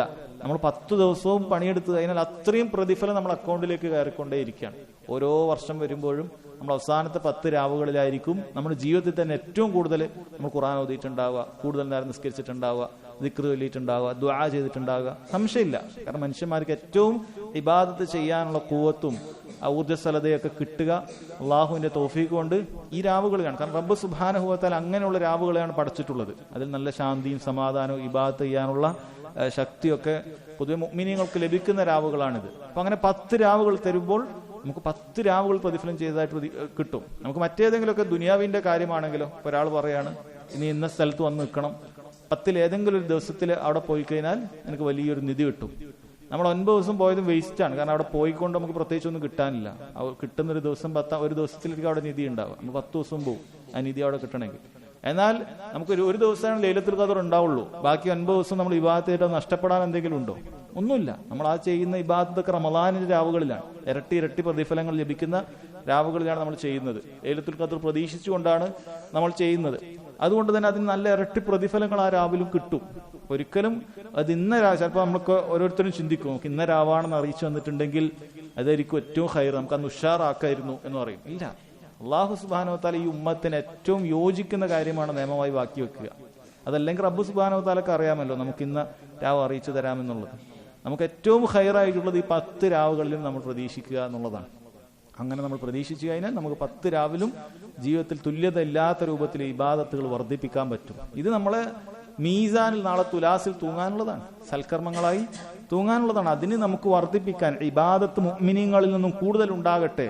അത് അവരെ ഉപകരിച്ചുകൊണ്ട്, അവരെ തിന്മകളെ അതിജയിച്ചുകൊണ്ട് നന്മകൾ ഭാരമുള്ളതാകട്ടെ എന്ന കാരുണ്യത്തോടു കൂടിയാണ് റബ്ബ് സുബ്ഹാനഹു വ തആല ആ ഒരു ദിവസം ഏതാണെന്ന് നബി സല്ലല്ലാഹു അലൈഹി വസല്ലമയിലൂടെ നമുക്ക് പറഞ്ഞു തരാതിരുന്നത്. അതുകൊണ്ട് നമ്മൾ ആ 10 രാവും വളരെയധികം പ്രതീക്ഷയോടുകൂടി ഇന്നായിരിക്കും എന്ന പ്രതീക്ഷയോടുകൂടി നമ്മൾ എന്ത് ചെയ്യണം? നമ്മൾ ഓരോ ദിവസവും ദുആ ചെയ്യണം, ദിക്ർ, അതുപോലെ തന്നെ ഇബാദത്തുകളൊക്കെ വർദ്ധിപ്പിക്കണം. എങ്കിൽ ഇൻഷാ അല്ലാഹ് ഒരു ദിവസം അതിൽ ഉറപ്പായിട്ട് കിട്ടിയിരിക്കും. 10 രാവിൽ ഒരു ദിവസം ഉറപ്പായിട്ടും കിട്ടിയിരിക്കും. അതിൽ യാതൊരു സംശയവും വേണ്ടതില്ല. അതുകൊണ്ടാണ് അങ്ങനെ വെച്ചിട്ടുള്ളത് എന്ന് മനസ്സിലാക്കുക. ഇനി നേരെ തിരിച്ച് ഏതെങ്കിലും ഒരു ദിവസം മാത്രമാണ് ലൈലത്തുൽ ഖദർ എന്ന് വിശ്വസിക്കുന്ന ആളുകളെ നമുക്ക് ജീവിതത്തിൽ തന്നെ കണ്ടുനോക്കിയാൽ മനസ്സിലാക്കാൻ പറ്റും. അവരിൽ ഇബാദത്തുകൾ വളരെ കുറവായിരിക്കും. അവർ ആ ഒരൊറ്റ രാവിനെ മാത്രം പ്രതീക്ഷിച്ചിട്ട് ആ ദിവസം കഴിഞ്ഞ ഉടനെ നിർത്തും പരിപാടി. പിന്നെ 28ഓ 29ഓ ഒന്നും അവർക്കില്ല. 30ന്റെ രാവുണ്ടെങ്കിൽ അതും അവർക്ക് ഒരു ഇബാദത്ത് ഉണ്ടാകാൻ സാധിക്കുകയില്ല. എന്നാൽ 10 രാവും അതിനുവേണ്ടി പണിയെടുക്കുന്ന ആളുകളെ 10 രാവിലും നന്നായി ഇബാദത്ത് ചെയ്യുന്നവരായി കാണാൻ സാധിക്കും. അപ്പോൾ തന്നെ നമുക്ക് ഏതായിരിക്കും കൂടുതൽ ഖൈർ എന്നുള്ളത് വളരെ വ്യക്തമായി മനസ്സിലാക്കാൻ പറ്റുന്ന കാര്യമാണ്. അടുത്ത ഹദീസ്, عن أبي سعيد الخدري رضي الله عنه أن النبي صلى الله عليه وسلم كان يعتكف العشر الأوسط من رمضان. അബൂ സഈദ് അൽ ഖുദരി റളിയല്ലാഹു അൻഹു ഉദ്ധരിക്കുന്ന ഹദീസിൽ പറയാണ്, നബി സല്ലല്ലാഹു അലൈഹി വസല്ലം ആദ്യം റമളാനിന്റെ നടുവിലുള്ള 10-ൽ ഇഅ്തികാഫ് ഇരിക്കുമായിരുന്നു എന്ന് കാണാൻ സാധിക്കുന്നുണ്ട്. വേറെ ചില റിവായത്തിൽ നമുക്ക് കാണാൻ സാധിക്കും. ഇമാം ബുഖാരി ഉദ്ധരിക്കുന്ന റിവായത്തിൽ വളരെ കൃത്യമായി ആദ്യം നബി സല്ലല്ലാഹു അലൈഹി വസല്ലം റമളാനിലെ ആദ്യത്തെ 10-ൽ ഇഅ്തികാഫ് ഇരുന്നു. അപ്പോൾ ജിബ്രീൽ അലൈഹി സ്വലാത്തു വസ്സലാം വന്ന് പറഞ്ഞു, ഇന്നല്ലദീ തത്ലുബു അമാമക്, നീ ഉദ്ദേശിക്കുന്ന കാര്യം ലൈലത്തുൽ ഖദർ അത് മുന്നിലാണ്, ഈ 10-ലല്ല. അങ്ങനെ നബി സല്ലല്ലാഹു അലൈഹി വസല്ലം ഫഅതകഫൽ അശ്റൽ ഔസത്ത്, അവിടുന്ന് രണ്ടാമത്തെ 10-ൽ ഇഅ്തികാഫ് ഇരുന്നു. രണ്ടാമത്തെ 10 അവസാനിക്കാറായപ്പോൾ ജിബ്രീൽ അലൈഹി സ്വലാത്തു വസ്സലാം വീണ്ടും വന്നുകൊണ്ട് പറഞ്ഞു, ഇന്നല്ലദീ തത്ലുബു അമാമക്, ഇനി നീ പ്രതീക്ഷിക്കുന്ന കാര്യം ഇനി മുമ്പിലാണ് എന്ന് പറഞ്ഞു. അപ്പൊ ആ 10 ദിവസം അവസാനത്തിലാണെന്ന് നബി സല്ലല്ലാഹു അലൈഹി വസല്ലം വ്യക്തമായി. ഇനി വേറൊരു വരാനില്ല, 3 10 ഉള്ളൂ. ഉടൻ തന്നെ നബി സല്ലല്ലാഹു അലൈഹി വസല്ലം എന്ത് ചെയ്തു? പിറ്റേന്ന് രാവിലെ സ്വഹാബികളെ വിളിച്ച്, അതായത് 20ന്റെ അന്ന് രാവിലെ നബി സല്ലല്ലാഹു അലൈഹി വസല്ലം സ്വഹാബികളെ വിളിച്ച് പറഞ്ഞിട്ടുള്ള കാര്യമാണ് ഇനി ഹദീസിൽ പറയാൻ പോകുന്നത്. കാന യഅ്തകിഫുൽ അശ്റൽ ഔസത മിൻ റമളാൻ, നബി സല്ലല്ലാഹു അലൈഹി വസല്ലം നടുവിലുള്ള 10-ലാണ് ഇഅ്തികാഫ് ഇരുന്നത്. فاعتكف عاما حتى إذا كانت ليلة 21 وهي ليلة التي يخرج من صبيحتها من اعتكافه قال من اعتكف معي فليعتكف العشر الأواخر فقد أريت هذه الليلة ثم أنسيتها وقد رأيتني أسجد في ماء وطين من صبيحتها فالتمسوها في العشر الأواخر والتمسوها في كل وتر. നബി സല്ലല്ലാഹു അലൈഹി വസല്ലം 20ന്റെ രാവിലെ ആയപ്പോൾ സ്വഹാബികളെ വിളിച്ചു പറഞ്ഞു, ആരെങ്കിലും എന്നോടൊപ്പം ഇത്രയും ദിവസം ഇഅ്തികാഫ് ഇരുന്നിട്ടുണ്ടെങ്കിൽ അവർ ഫലിയഅ്തകിഫൽ അശ്റൽ അവാഖിർ, അവസാനത്തെ 10 കൂടി ഇഅ്തികാഫ് ഇരുന്നോളൂ. കാരണം ഫഖദ് ഉരീതു ഹാദിഹി ലൈല, എനിക്ക് ഈ രാവ് ഇതിൽ കാണിച്ചു തന്നിട്ടുണ്ട്. ഇതിൽ ഈ 10 ദിവസത്തിൽ ഒരു രാവാണെന്നുള്ളത് അല്ലാഹു സുബ്ഹാനഹു വ തആല എനിക്ക് കാണിച്ചു തന്നിട്ടുണ്ട്. സുമ്മ ഉൻസീതുഹ, പിന്നീട് എന്നെ മറപ്പിച്ചു കളഞ്ഞു. അതാണ് നേരത്തെ പറഞ്ഞത്, അല്ലാഹുവിന്റെ ഹിക്മത്താണ് നബി സല്ലല്ലാഹു അലൈഹി വസല്ലമയെ അത് മറപ്പിക്കുക എന്നുള്ളത്. അങ്ങനെ മറപ്പിച്ചു കളഞ്ഞു. പക്ഷെ അതിനൊരു അടയാളം നബി സല്ലല്ലാഹു അലൈഹി വസല്ലം സ്വപ്നത്തിൽ കണ്ടത് അല്ലാഹു മറപ്പിച്ചിരുന്നില്ല. ആ അടയാളം അവിടെ പറഞ്ഞു കൊടുക്കുകയാണ്, വഖദ് റഅയ്തുനി അസ്ജുദു ഫീ മാഇൻ വതീനിൻ മിൻ സബീഹതിഹാ, ഞാൻ ഒരു സുബഹി നിസ്കാരം, അത് ഞാൻ നിസ്കരിക്കുന്നത് ഒരു വെള്ളവും ചളിയും ഉള്ള ഒരു ഭൂമിയിലായിരിക്കും ഞാൻ സുജൂദ് ചെയ്യുന്നത് എന്നുള്ളത് ഞാൻ കണ്ടിട്ടുണ്ട്. അതായത് ആ സുബഹി നിസ്കാരത്തിൽ വെള്ളവും ചളിയുള്ള ഒരു സ്ഥലത്തായിരിക്കും. അതുകൊണ്ട് ഉദ്ദേശിക്കുന്നത് എന്താണ്? അതിന്റെ ആ രാവിലെ മഴ പെയ്തിട്ടുണ്ടാകും എന്നാണ്. ആ രാവിലെ മഴ പെയ്തിട്ടുണ്ടാകും, നമുക്കറിയാം നബി സല്ലല്ലാഹു അലൈഹി വസല്ലമയുടെ മസ്ജിദ് ഇന്നത്തേത് പോലെയല്ല, ഈന്തപ്പന ഓല കെട്ടിക്കൊണ്ടുണ്ടാക്കിയിട്ടുള്ള മസ്ജിദാണ്. ചോർന്നൊലിക്കും മഴ പെയ്താൽ, അങ്ങനെ ആ നിലത്ത് ചെളി ഉണ്ടാകും. അപ്പൊ ആ സുബഹി എന്റെ നെറ്റിത്തടത്തിൽ വെള്ളവും ചെളിയും പുരളുന്നതായിട്ട് ഞാൻ സ്വപ്നം കണ്ടത്, അത് ഞാൻ കണ്ടിട്ടുണ്ട് എന്ന് പറഞ്ഞു. എന്നിട്ട് നബി സല്ലല്ലാഹു അലൈഹി വസല്ലം പറഞ്ഞു, ഫൽതമിസുഹാ ഫിൽ അശ്റിൽ അവാഖിർ, നിങ്ങൾ അതിന്റെ അവസാനത്തെ 10 ദിവസം അത് അന്വേഷിക്കുക. വൽതമിസുഹാ ഫി കുല്ലി വിത്ർ, നിങ്ങൾ ഓരോ ഒറ്റയായ രാവിൽ അത് പ്രത്യേകം അന്വേഷിക്കുക. അവിടെയും സഹോദരങ്ങളെ മനസ്സിലാക്കുക, ഒറ്റയായ രാവുകളിലാണ് കൂടുതൽ സാധ്യത എന്ന് നബി സല്ലല്ലാഹു അലൈഹി വസല്ലം പറഞ്ഞു തരികയാണ്. അബൂ സഈദ് അൽ ഖുദരി റളിയല്ലാഹു അൻഹു പറയാണ്, ഫമതറത്തിസ് സമാഉ തിൽക്കൽ ലൈല, ആ രാവിൽ ഞങ്ങൾക്ക് മഴ ലഭിക്കുകയുണ്ടായി. വകാനൽ മസ്ജിദു അല അരീഷിൻ ഫവഖഫൽ മസ്ജിദ്, മസ്ജിദ് ഇങ്ങനെ ഈന്തപ്പനയോല കൊണ്ടുണ്ടാക്കിയതാണ്, അങ്ങനെ മസ്ജിദിലേക്ക് വെള്ളം ചോർന്നൊലിച്ചു. فأبصرت عيناي رسول الله صلى الله عليه وسلم وعلى جبهته أثر الماء والطين, എന്റെ കണ്ണുകൾ സാക്ഷിയായി നബി സല്ലല്ലാഹു അലൈഹി വസല്ലമയുടെ നെറ്റിത്തടത്തിൽ ആ സ്വപ്നത്തിൽ കണ്ടതുപോലെ വെള്ളവും ചെളിയും പുരണ്ടിട്ടുണ്ട്, അത് ഞാൻ കണ്ടു. എന്നിട്ട് അദ്ദേഹം പറഞ്ഞു, മിൻ സുബ്ഹി 21, അത് 21-ന്റെ, അതായത് 21-നാണെന്ന് ലൈലത്തുൽ ഖദർ സംഭവിച്ചത്, 21-ന്റെ ആ പിറ്റേന്നുള്ള ആ സുബ്ഹിയിലായിരുന്നു, എന്ന സുബ്ഹി നിസ്കാരത്തിലായിരുന്നു എന്നാണ് അദ്ദേഹം പറയുന്നത്. അപ്പൊ ഈ ഹദീസിന്റെ അടിസ്ഥാനത്തിൽ ലൈലത്തുൽ ഖദർ 21-ന്റെ രാവിലാണ് സംഭവിച്ചിട്ടുള്ളത്. ഇതുപോലെ 23-നാണ് സംഭവിച്ചിട്ടുള്ളത്, 25-നാണ്, 27-നാണ് എന്നൊക്കെയുള്ള അർത്ഥത്തിൽ, 29-നാണെന്നുള്ള അർത്ഥത്തിലുമൊക്കെ വ്യത്യസ്ത ഹദീസുകൾ വന്നിട്ടുണ്ട്. അപ്പൊ അതിൽ നിന്നും പണ്ഡിതന്മാർ പറഞ്ഞിട്ടുള്ളത്, ലൈലത്തുൽ ഖദർ എന്ന് പറയുന്നത് വർഷാവർഷം അത് ഏത് ദിവസം ഏത് രാവിലാണ് എന്നുള്ളത് അത് മാറിക്കൊണ്ടേയിരിക്കുന്നതാണ്. ഇപ്പോൾ ഒരു വർഷം 21-നാണ് ഉണ്ടായിട്ടുണ്ടെങ്കിൽ അടുത്ത വർഷം അത് 23-നായിരിക്കും, പിന്നെ 25-നായിരിക്കാം, 27-നായിരിക്കാം, 29-നായിരിക്കാം. ഇങ്ങനെ കൂടുതൽ സാധ്യത ഉള്ളതായിട്ടൊക്കെ നമുക്ക് കാണാൻ സാധിക്കുന്നുണ്ട്. അപ്പോൾ ഓരോന്നിനും ഇന്നതാണെന്ന് തോന്നിപ്പിക്കുന്ന രൂപത്തിലുള്ള ഹദീസുകളും ഉണ്ട്. ഇതൊക്കെ എടുത്തു നോക്കിയാൽ നമുക്ക് ചുരുക്കത്തിൽ മനസ്സിലാക്കാൻ പറ്റുന്ന കാര്യം, അവസാനത്തിലെ 10 രാവും നമ്മൾ ശരിക്കും പണിയെടുക്കണം എന്നറിയിക്കുന്നത് തന്നെയാണ് ഈ വ്യത്യസ്ത ഹദീസുകൾ. അതിൽ തന്നെ ഒറ്റയായ രാവുകൾ നമ്മൾ കൂടുതൽ ശ്രദ്ധിക്കണം എന്നത് തന്നെയാണ് ഇതൊക്കെ മനസ്സിലാക്കി തരുന്നത്. അതിൽ തന്നെ അവസാനത്തെ 7 രാവുകൾ അത് നന്നായി ശ്രദ്ധിക്കണം എന്നൊക്കെയാണ് നമുക്ക് മനസ്സിലാക്കി തരുന്നത്. അതല്ലാതെ ഒരു ദിവസം ഒരു രാവും നമ്മൾ അത് നിസ്സാരമാക്കി അലസമായി കൊണ്ടുപോകരുത്. നമ്മൾ ഓരോ രാവിലും ഇതായിരിക്കും എന്നുള്ള പ്രതീക്ഷയിൽ നമ്മൾ ചെയ്യണം. ഇതായിരിക്കും, ഈ രാവ് തന്നെ ആയിരിക്കും. കാരണം എല്ലാ സ്ഥലത്തും നമുക്ക് ചില അടയാളങ്ങളുണ്ട്. പിറ്റേ ദിവസം സൂര്യൻ ഉദിക്കുന്ന സമയത്ത് അതിന് കിരണങ്ങൾ ഉണ്ടാവുകയില്ല, നല്ല രൂപത്തിൽ നമുക്ക് കാണാൻ പറ്റുന്ന രൂപത്തിൽ ഉദിച്ചു പോന്നു. ഇതൊക്കെ പിറ്റേന്നുള്ള അടയാളങ്ങളാണ്. അതുപോലെ രാത്രിയിൽ നല്ല ശാന്തമായ രാത്രിയായിരിക്കും. ഇതൊക്കെ ചിലപ്പോൾ എല്ലാ സ്ഥലത്തും എല്ലാവർക്കും മനസ്സിലായിക്കൊള്ളണമെന്നില്ല. അപ്പൊ നമ്മൾ അത് മാത്രം അന്വേഷിച്ച് നോക്കിക്കഴിഞ്ഞാൽ ചിലപ്പോൾ നമ്മൾ ഇബാദത്തുകളിൽ നമ്മൾ വീഴ്ച വരുത്തും. നമ്മൾ ഈ അടയാളങ്ങൾ മാത്രം നോക്കിപ്പോകും. നമ്മളത് ചെയ്യേണ്ടതില്ല. കുറച്ച് 10 രാവുകളും നമ്മൾ വളരെ കൃത്യമായിട്ട് എന്ത് ചെയ്യുക, ഇബാദത്തുകൾ നന്നാക്കുക. ഇതാണ് ഹദീസുകളിൽ നിന്നൊക്കെ നമുക്ക് മനസ്സിലാക്കാൻ പറ്റുന്ന കാര്യം എന്നാണ്. ഈ ഹദീസിലുള്ള ഫവായിദ്, ഒന്ന്, ഹിർസുൻ നബി സല്ലല്ലാഹു അലൈഹി വസല്ലം അല ഇദ്റാഖി ലൈലത്തുൽ ഖദർ, ലൈലത്തുൽ ഖദർ കിട്ടുന്നതിന് വേണ്ടി നബി സല്ലല്ലാഹു അലൈഹി വസല്ലം താല്പര്യം. നബി സല്ലല്ലാഹു അലൈഹി വസല്ലം അവിടുന്ന് കഴിഞ്ഞു പോയതും ഇനി വരാൻ പോകുന്ന എന്തെങ്കിലും പാപങ്ങൾ സംഭവിച്ചിട്ടുണ്ടെങ്കിൽ അതും അല്ലാഹു സുബ്ഹാനഹു വ തആല പുറത്തു കൊടുത്തിട്ടുണ്ട് എന്ന് പറഞ്ഞ നബി സല്ലല്ലാഹു അലൈഹി വസല്ലം റമളാനിൽ 30 ദിവസവും ലൈലത്തുൽ ഖദറിന് വേണ്ടി ആ റമളാനിൽ അന്വേഷിച്ചു എന്ന് കാണാൻ സാധിക്കും. എന്നാൽ അവസാനത്തെ 10-ലാണ് എന്നറിഞ്ഞപ്പോൾ പിന്നീട് അവിടുന്ന് അവസാനത്തെ 10-ലാണ് ഉമ്മത്തിനോട് അത് കൂടുതൽ പ്രതീക്ഷിക്കാൻ, അതിലൊറ്റ രാവിൽ പ്രതീക്ഷിക്കാൻ പറഞ്ഞിട്ടുള്ളത്. രണ്ടാമത്തെ പോയിന്റ്, അത് വളരെ പ്രധാനപ്പെട്ട ഒരു പോയിന്റാണ്. അന്ന നബി സല്ലല്ലാഹു അലൈഹി വസല്ലം ലാ യഅലമുൽ ഗൈബ്, നബി സല്ലല്ലാഹു അലൈഹി വസല്ലമക്ക് ഗൈബിയായ അദൃശ്യമായ കാര്യം അറിയാൻ സാധിക്കുകയില്ല. അല്ലെ, നമ്മളെ നാട്ടിലൊക്കെ ആളുകൾ നബി സല്ലല്ലാഹു അലൈഹി വസല്ലമക്ക് ഗൈബ് അറിയുമെന്ന് വിശ്വസിക്കുന്ന ആളുകളാണ്. ഷിർക്കൻ വിശ്വാസമാണത്. അല്ലാഹു സുബ്ഹാനഹു വ തആല അറിയിച്ചു കൊടുത്ത വഹിയിലൂടെ അറിയിച്ചു കൊടുത്ത കാര്യങ്ങളല്ലാതെ നബി സല്ലല്ലാഹു അലൈഹി വസല്ലമക്ക് അറിയാൻ യാതൊരു നിർവാഹവുമില്ല. അവിടുന്ന് സ്വന്തമായി എത്ര കഷ്ടപ്പെട്ടാലും ഗൈബിയായ കാര്യം, അള്ളാഹു മറച്ചു വെച്ച കാര്യം അവിടുന്ന് അറിയാൻ സാധിക്കുകയില്ല. അള്ളാഹു ഉദ്ദേശിക്കുന്ന സമയത്ത് ഒരു കാര്യം അറിയിച്ചു കൊടുത്താൽ നബി സല്ലല്ലാഹു അലൈഹി വസല്ലമക്ക് അത് അറിയും. അപ്പോൾ അവിടുന്ന് പറയും വഹിയായിട്ട്, ഇങ്ങനെ സംഭവിക്കും, ഇന്ന കാര്യം സംഭവിക്കും. അതല്ലാതെ നബി സല്ലല്ലാഹു അലൈഹി വസല്ലമക്ക് ഗൈബ് അറിയില്ല. നോക്കുക, ലൈലത്തുൽ ഖദർ ഇന്നതാണ് എങ്കിൽ നബി സല്ലല്ലാഹു അലൈഹി വസല്ലം അത് പറഞ്ഞു തരുമായിരുന്നു. ഗൈബ് അറിയുമായിരുന്നെങ്കിൽ അവിടുന്ന് അറിഞ്ഞിരുന്നില്ല എന്നുള്ള കാര്യം വളരെ വ്യക്തമാണ്. അതുപോലെ തന്നെ സാലിഹ്യങ്ങൾക്കോ ശുഹദാക്കൾക്കോ ഒരാൾക്കും ഗൈബ് അറിയാൻ സാധിക്കുകയില്ല. എന്താണ് തെളിവ്? കൂടെയുള്ള സഹാബികൾ, ഏറ്റവും വലിയ ഔലിയാക്കളായ സാലിഹ്യങ്ങളായ ശുഹദാക്കളായ ആളുകളാണ് നബി സല്ലല്ലാഹു അലൈഹി വസല്ലമയോടൊപ്പമുള്ള സഹാബികൾ. ഇവരൊരാൾക്കും എന്ത് സാധിച്ചിട്ടില്ല? അവർക്ക് ഗൈബിയായ വിവരം കാരണത്താൽ ഇന്ന ദിവസമാണ്, ഇന്ന രാവാണ് ലൈലത്തുൽ ഖദർ എന്ന് അവർക്ക് പറയാൻ സാധിച്ചിട്ടില്ല. അതാണ് അള്ളാഹു തആല പറഞ്ഞത് ഖുർആനിൽ. ഗൈബ് എനിക്കറിയുമായിരുന്നെങ്കിൽ നബി സല്ലല്ലാഹു അലൈഹി വസല്ലം പറയുന്നതായിട്ട്, എനിക്കൊരുപാട് ഖൈറുകൾ വർദ്ധിപ്പിക്കാമായിരുന്നു, എനിക്കൊരു ഷർറും ഏൽക്കുകയുമില്ല. പക്ഷേ ഗൈബ് ഒരാൾക്കും അറിയാൻ സാധിക്കുകയില്ല എന്നുള്ള അനേകം തെളിവുകളിൽ ഒന്നാണ് ഇത്തരം ഹദീസുകൾ.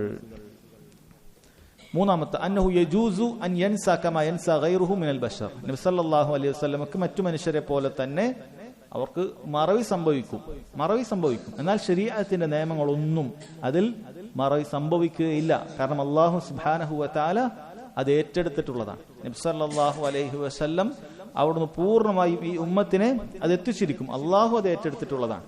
അള്ളാഹു താല അത് ഏറ്റെടുത്തിട്ടുള്ളതാണ്. ആദ്യം വഹി ഇറങ്ങുന്ന സമയത്ത് നബി സല്ലല്ലാഹു അലൈഹി വസല്ലം അത് മനഃപ്പാടമാക്കാൻ തിരക്ക് കൂട്ടുമായിരുന്നു എന്നുള്ളതാണ്. അപ്പൊ അള്ളാഹു താല ആയത്ത് ഇറക്കി, ലാ തുഹർരിക് ബിഹി ലിസാനക്, നീ നിന്റെ നാവ് കൊണ്ട് തിരക്ക് കൂട്ടേണ്ട ആവശ്യമില്ല, നിന്നെ ഞാൻ മറപ്പിക്കുകയില്ല. പൂർണ്ണമായി അള്ളാഹു താല ശരീഅത്തിലെ നിയമങ്ങൾ നിനക്ക് ഹൃദയത്തിൽ അള്ളാഹു താല ഹൃദയസ്ഥമാക്കാൻ അള്ളാഹുവിന്റെ സഹായം ഉണ്ടാകും. നീ ഒന്നും മറന്നു പോവുകയില്ല. അള്ളാഹു സുബ്ഹാനഹു വ തആല ഉമ്മത്തിന് എത്തിക്കാൻ ഉദ്ദേശിച്ച ഒരു കാര്യത്തിൽ നബി സല്ലല്ലാഹു അലൈഹി വസല്ലമക്ക് മറവി സംഭവിക്കുകയില്ല, പിശക് സംഭവിക്കുകയില്ല. അള്ളാഹു തആല അതിനു വേണ്ടിയിട്ടുള്ള പൂർണ്ണമായ സംരക്ഷണം അവിടത്തേക്ക് കൊടുത്തിട്ടുണ്ട്. എന്നാൽ സാധാരണ മനുഷ്യന്മാർക്ക് സംഭവിക്കുന്ന മറവി നബി സല്ലല്ലാഹു അലൈഹി വസല്ലമക്ക് സംഭവിക്കും. മറന്നുകൊണ്ട് ഒരു കാര്യം അല്ല, അവിടുന്ന് മറന്നുകൊണ്ട് നിസ്കാരം 5 റക്അത്ത് നിസ്കരിച്ചിരുന്നു, മറന്നുകൊണ്ട് നിസ്കാരം 2 റക്അത്തിൽ സലാം വീട്ടിയിരുന്നു. അതൊക്കെ നബി സല്ലല്ലാഹു അലൈഹി വസല്ലം ആ കാര്യത്തിൽ മനുഷ്യന്മാരെ പോലെ തന്നെ സാധാരണ മനുഷ്യനെ വഹി ലഭിക്കുന്നു എന്നുള്ളത് മാറ്റി നിർത്തിയാൽ അവിടുന്ന് സാധാരണ മനുഷ്യനാണ് എന്നുള്ളതിൽ യാതൊരു സംശയവും ഇല്ല. നാലാമത്തെ ഫായിദ, മശ്റൂഇയത്തുൽ ഇഅ്തികാഫ്. ഇഅ്തികാഫ് ശരീഅത്തിലുള്ളതാണ് എന്നുള്ളതിന് തെളിവാണ്. ധാരാളം ആയത്തുകളും ഹദീസുകളും ഒക്കെ ഇഅ്തികാഫ് ശരീഅത്തിലുള്ളതാണ് എന്നുള്ളതിന് തെളിവ് തന്നെയാണ്. അന്ന മിൻ അഹമ്മി മഖാസിദിഹി തഹദി ലൈലത്തുൽ ഖദർ ലിയതഫറഗ ലിൽ അമലി സ്വാലിഹ് ഫീഹാ. ലൈലത്തുൽ ഖദർ അന്വേഷിക്കുന്നതിലുള്ള ഏറ്റവും വലിയ പ്രധാനപ്പെട്ട ലക്ഷ്യം എന്ന് പറയുന്നത് അത് സാലിഹായ അമലുകൾ വർദ്ധിപ്പിക്കാൻ വേണ്ടി നമ്മൾ ഒഴിഞ്ഞിരിക്കുക എന്നുള്ളതാണ്. അതാണ് ഏറ്റവും പ്രധാനപ്പെട്ട കാര്യം. അന്ന ലൈലത്തുൽ ഖദർ ഫിൽ അശ്റിൽ അവാഖിർ മിൻ റമളാൻ. ലൈലത്തുൽ ഖദർ റമളാന്റെ അവസാനത്തെ 10-ലാണെന്നുള്ള ഫായിദ നമ്മൾ പറഞ്ഞതാണ്. അടുത്തത്, മശ്റൂഇയത്തു ഇൽതിമാസ് ലൈലത്തുൽ ഖദർ ഫിൽ അശ്റിൽ അവാഖിർ മിൻ റമളാൻ ഫിൽ ഔതാരി മിൻഹ. റമളാനിലെ അവസാനത്തെ 10 രാവുകളിൽ ലൈലത്തുൽ ഖദർ അന്വേഷിക്കുക, അത് ഒറ്റയായ രാവുകൾ കൂടുതൽ അന്വേഷിക്കുക എന്നുള്ളതാണ് മനസ്സിലാക്കേണ്ടത്. അന്നല്ലാഹു തആല ഖദ് യുരി ഇബാദഹു അലാമത്തൻ ഹിസ്സിയ അലാ ലൈലത്തുൽ ഖദർ. ലൈലത്തുൽ ഖദറിന് നേർക്കുനേരെയുള്ള ചില അടയാളങ്ങൾ അല്ലാഹു സുബ്ഹാനഹു വ തആല അവന്റെ ചില അടിമകൾക്ക് കാണിച്ചു കൊടുക്കും, സഹാബികൾക്ക് കാണിച്ചു കൊടുത്തിട്ടുണ്ട്. ബയാനു മാക്കാന അലൈഹി മസ്ജിദുൻ നബി സല്ലല്ലാഹു അലൈഹി വസല്ലം ഫി അഹ്ദിഹി. നബി സല്ലല്ലാഹു അലൈഹി വസല്ലമയുടെ മസ്ജിദ് എങ്ങനെയായിരുന്നു എന്ന് നമുക്ക് ഈ ഹദീസിൽ നിന്ന് കിട്ടി. ഓലമേന മസ്ജിദായിരുന്നു. വലിയ ആർഭാടങ്ങളോ ഒന്നും നബി സല്ലല്ലാഹു അലൈഹി വസല്ലം മസ്ജിദിന് നൽകിയിരുന്നില്ല. മറിച്ച് മസ്ജിദിന്റെ ഉദ്ദേശം അള്ളാഹുവിനെ ഇബാദത്ത് ചെയ്യുക എന്നുള്ളതാണ്. അപ്പോൾ നബി സല്ലല്ലാഹു അലൈഹി വസല്ലം മസ്ജിദ് അങ്ങനെയുള്ള ഒരു വളരെ ലളിതമായ രൂപത്തിലാണ് ഉണ്ടായിരുന്നത് എന്ന് കാണാൻ സാധിക്കും. അന്നൽ മശ്റൂഅ മുബാശറത്തുൽ മുസല്ലി അൽ അർള ബിൽ ജബ്ഹതി വൽ അൻഫി ഹാല സുജൂദ്. സുജൂദ് ചെയ്യുന്ന സമയത്ത് മൂക്കും നെറ്റിത്തടവും ഒക്കെ തറയിൽ തട്ടണം. അത് ശരീഅത്തിലുള്ളതാണ്, അത് നിർബന്ധവുമാണ്. സുജൂദ് ശരിയാകണമെങ്കിൽ നബി സല്ലല്ലാഹു അലൈഹി വസല്ലം പറഞ്ഞിട്ടുണ്ട്, എന്നോട് 7 അവയവങ്ങളിൽ സുജൂദ് ചെയ്യാൻ കൽപ്പിക്കപ്പെട്ടിരിക്കുന്നു. എന്നിട്ട് അവിടുന്ന് എന്ത് ചെയ്തിട്ടുണ്ട്, ഓരോന്ന് പറഞ്ഞു. അൽ ജബ്ഹ, അജബ്ഹ നെറ്റിത്തടം പറയുമ്പോൾ അഷാറ ഇല അൻഫിഹി, ആ സമയത്ത് മൂക്കിലേക്ക് ചൂണ്ടിക്കാട്ടുന്നുണ്ടായിരുന്നു. നെറ്റിത്തടവും മൂക്കും തറയിൽ തട്ടുക എന്നുള്ളത് നിർബന്ധമായ കാര്യമാണ്. ചില ആളുകളൊക്കെ സുജൂദ് ചെയ്യുന്ന സമയത്ത് നെറ്റി തട്ടും. മൂക്ക് തട്ടാത്ത രൂപത്തിൽ ഇങ്ങനെ നെറ്റിയുടെ ഒരു ഭാഗം കുട്ടികളൊക്കെ പ്രത്യേകം ശ്രദ്ധിക്കണം. സുജൂദ് ശരിയാകണമെങ്കിൽ, സുജൂദ് ശരിയായിട്ടില്ല നിസ്കാരം ശരിയാവില്ല.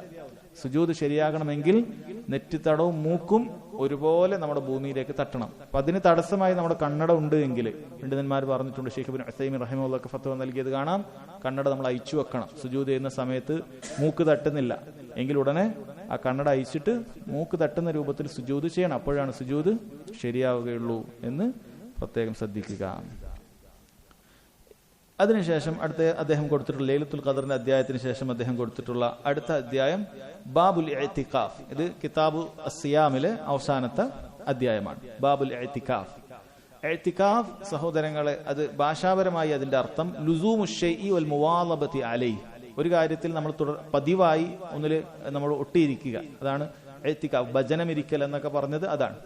എന്തെങ്കിലും ഇപ്പൊ വീട്ടിലൊരാൾ പതിവായി ഇരുന്നതിന് നമ്മൾ അയാൾ വീട്ടിൽ ഇഅ്തികാഫ് എന്ന് ഭാഷാപരമായി പറയാം. കാരണം അവിടെ തന്നെയാണ്, അവിടെ മാറുന്നില്ല.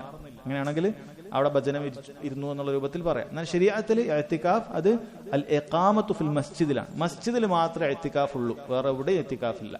മസ്ജിദിൽ മാത്രമേ പുണ്യം പ്രതീക്ഷിച്ച ഒരു സ്ഥലത്ത് ഇരുന്നാൽ കൂടുതൽ പ്രതിഫലം ലഭിക്കാം ഇബാദത്തിന് എന്ന് പ്രതീക്ഷിക്കാൻ അത് മസ്ജിദിൽ മാത്രമേ ഉള്ളൂ.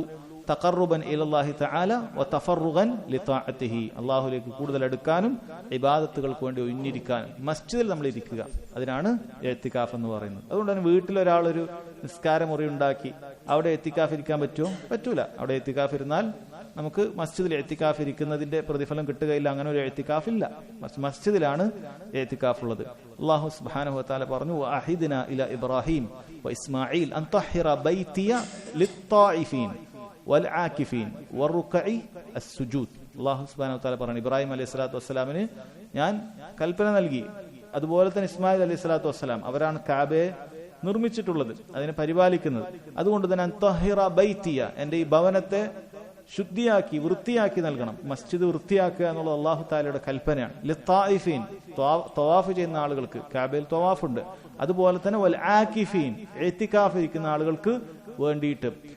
വറുകഇ സുജൂദ്, അതുപോലെ നിസ്കരിക്കുന്ന ആളുകൾക്ക് റുക്കൂഉം സുജൂദും നിസ്കാരത്തെ അറിയിക്കുന്നു. നിസ്കരിക്കുന്ന ആളുകൾക്ക് ഇഅ്തികാഫ് ഇരിക്കുന്ന ആളുകൾക്ക് തവാഫ് ചെയ്യുന്നതിന് വേണ്ടി ഈ മസ്ജിദ് അത് ശുദ്ധിയായി വൃത്തിയായി കൊണ്ട് നടക്കണം എന്ന് അല്ലാഹു സുബ്ഹാനഹു വ തആല ഇബ്രാഹിം അലൈഹിസ്സലാത്തു വസ്സലാമയോടും ഇസ്മായിൽ അലൈഹിസ്സലാത്തു വസ്സലാമയോടും കൽപ്പിച്ചിരിക്കുന്നു. ആ കൽപ്പന അവിടെ ഇന്നും അതുപോലെ പിൻപറ്റുന്നു നമുക്ക് കാണാൻ സാധിക്കും. അത്രയും വൃത്തിയായിട്ടാണ് അവർ മതാഫും മസ്ജിദും അതിന്റെ ഓരോ മുക്കും മൂലയും അവർ കൊണ്ടു നടക്കുന്നത് എന്ന് കാണാൻ സാധിക്കും. ഇത് ഏതൊരു മസ്ജിദും ഇതേപോലെ തന്നെ വൃത്തിയിലും ശുദ്ധിയിലും കൊണ്ടു നടക്കേണ്ടതുണ്ട്. കാരണം അവിടെ ആളുകൾക്ക് ഇബാദത്ത് ചെയ്യാനുള്ള സ്ഥലമാണ്. അതുകൊണ്ടാണ് മസ്ജിദിൽ ഒരാൾ മാലിന്യം ഉണ്ടാക്കുക, അഴുക്കുണ്ടാക്കുക എന്ന് പറയുന്നത് മറ്റ് സ്ഥലങ്ങളിൽ ഉണ്ടാക്കുന്നതിനേക്കാളും തെറ്റായ കാര്യമാണ്. എവിടെയും നമ്മൾ ഒരാളെയും ഉപദ്രവിക്കാൻ പാടില്ല. പക്ഷെ മസ്ജിദിൽ നിസ്കരിക്കുന്ന ഒരാൾക്ക് ഉപദ്രവം ഉണ്ടാക്കുന്ന രൂപത്തിൽ അവിടെ വേസ്റ്റുകളും അല്ലെങ്കിൽ നമുക്ക് ശരീരത്തിൽ നിന്നൊക്കെ ഒഴിവാക്കേണ്ട കാര്യങ്ങളൊക്കെ ഒഴിവാക്കുകയൊക്കെ ചെയ്താൽ അത് വളരെ ഗുരുതരമായ കാര്യമാണ്. അങ്ങനെ ഒരിക്കലും ചെയ്യാൻ പാടില്ല.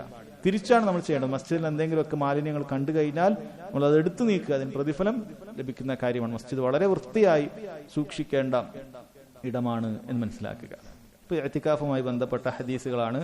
ഒന്നാമത്തേത് അൻ ആയിഷ റളിയല്ലാഹു അൻഹാ أن رسول الله صلى الله عليه وسلم كان يعتكف في الأشهر الأواخر من رمضان حتى توفاه الله عز وجل ثم اعتكف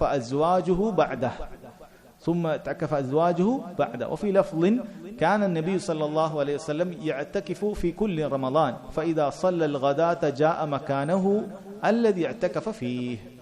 ഈ ഹദീസിൽ ഇഅ്തികാഫ് ശരീഅത്തിൽ ഉള്ളതാണെന്നും അതിന്റെ നിയമം നബി സല്ലല്ലാഹു അലൈഹി വസല്ലം വഫാത്ത് ആകുന്നത് വരെ നസ്ഖ് ചെയ്യപ്പെട്ടിട്ടില്ല, ദുർബലപ്പെടുത്തിയിട്ടില്ല എന്നും അതുപോലെ തന്നെ നബി സല്ലല്ലാഹു അലൈഹി വസല്ലമയുടെ ഭാര്യമാർ നബി സല്ലല്ലാഹു അലൈഹി വസല്ലം വഫാത്തിന് ശേഷം ഇഅ്തികാഫ് ഇരുന്നു എന്നെല്ലാമുള്ള ഒരുപാട് കാര്യങ്ങൾ മനസ്സിലാക്കാൻ പറ്റുന്ന കാര്യമാണ്. എന്താണ് ഇതിൽ പറയുന്നത്?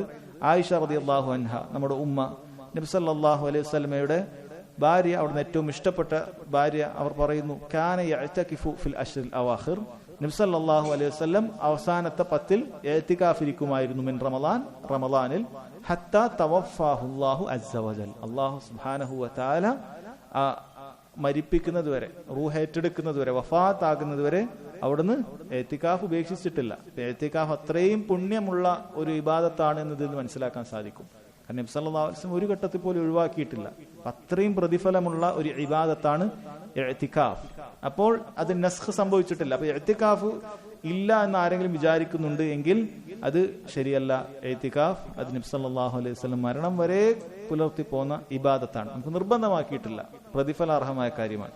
സുമ്മ ഇഅ്തകഫ അസ്വാജുഹു ബഅദഹു, നബി സല്ലല്ലാഹു അലൈഹി വസല്ലമയുടെ വഫാത്തിന് ശേഷം അവിടുത്തെ പത്നിമാർ ഇഅ്തികാഫ് ഇരുന്നു. സ്ത്രീകൾക്ക് മസ്ജിദിൽ ഇഅ്തികാഫ് ഇരിക്കാം, അതിൽ പ്രതിഫലം പ്രതീക്ഷിക്കാം. പുരുഷന്മാരെ പോലെ തന്നെ സ്ത്രീകൾക്ക് മസ്ജിദിൽ ഇഅ്തികാഫ് ഇരിക്കൽ സുന്നത്താണ്. അപ്പൊ അതിൽ നിന്ന് വളരെ വ്യക്തമാണ് സ്ത്രീകൾക്ക് മസ്ജിദിൽ പ്രവേശിക്കാം. സ്ത്രീകൾക്ക് മസ്ജിദിലെ ഇഅ്തികാഫ് ശരിയാവുള്ളൂ എന്ന് യാതൊരു സംശയമില്ലല്ലോ. ബുഖാരി മുസ്ലിം ഉദ്ധരിക്കുന്ന ഹദീസാണ്.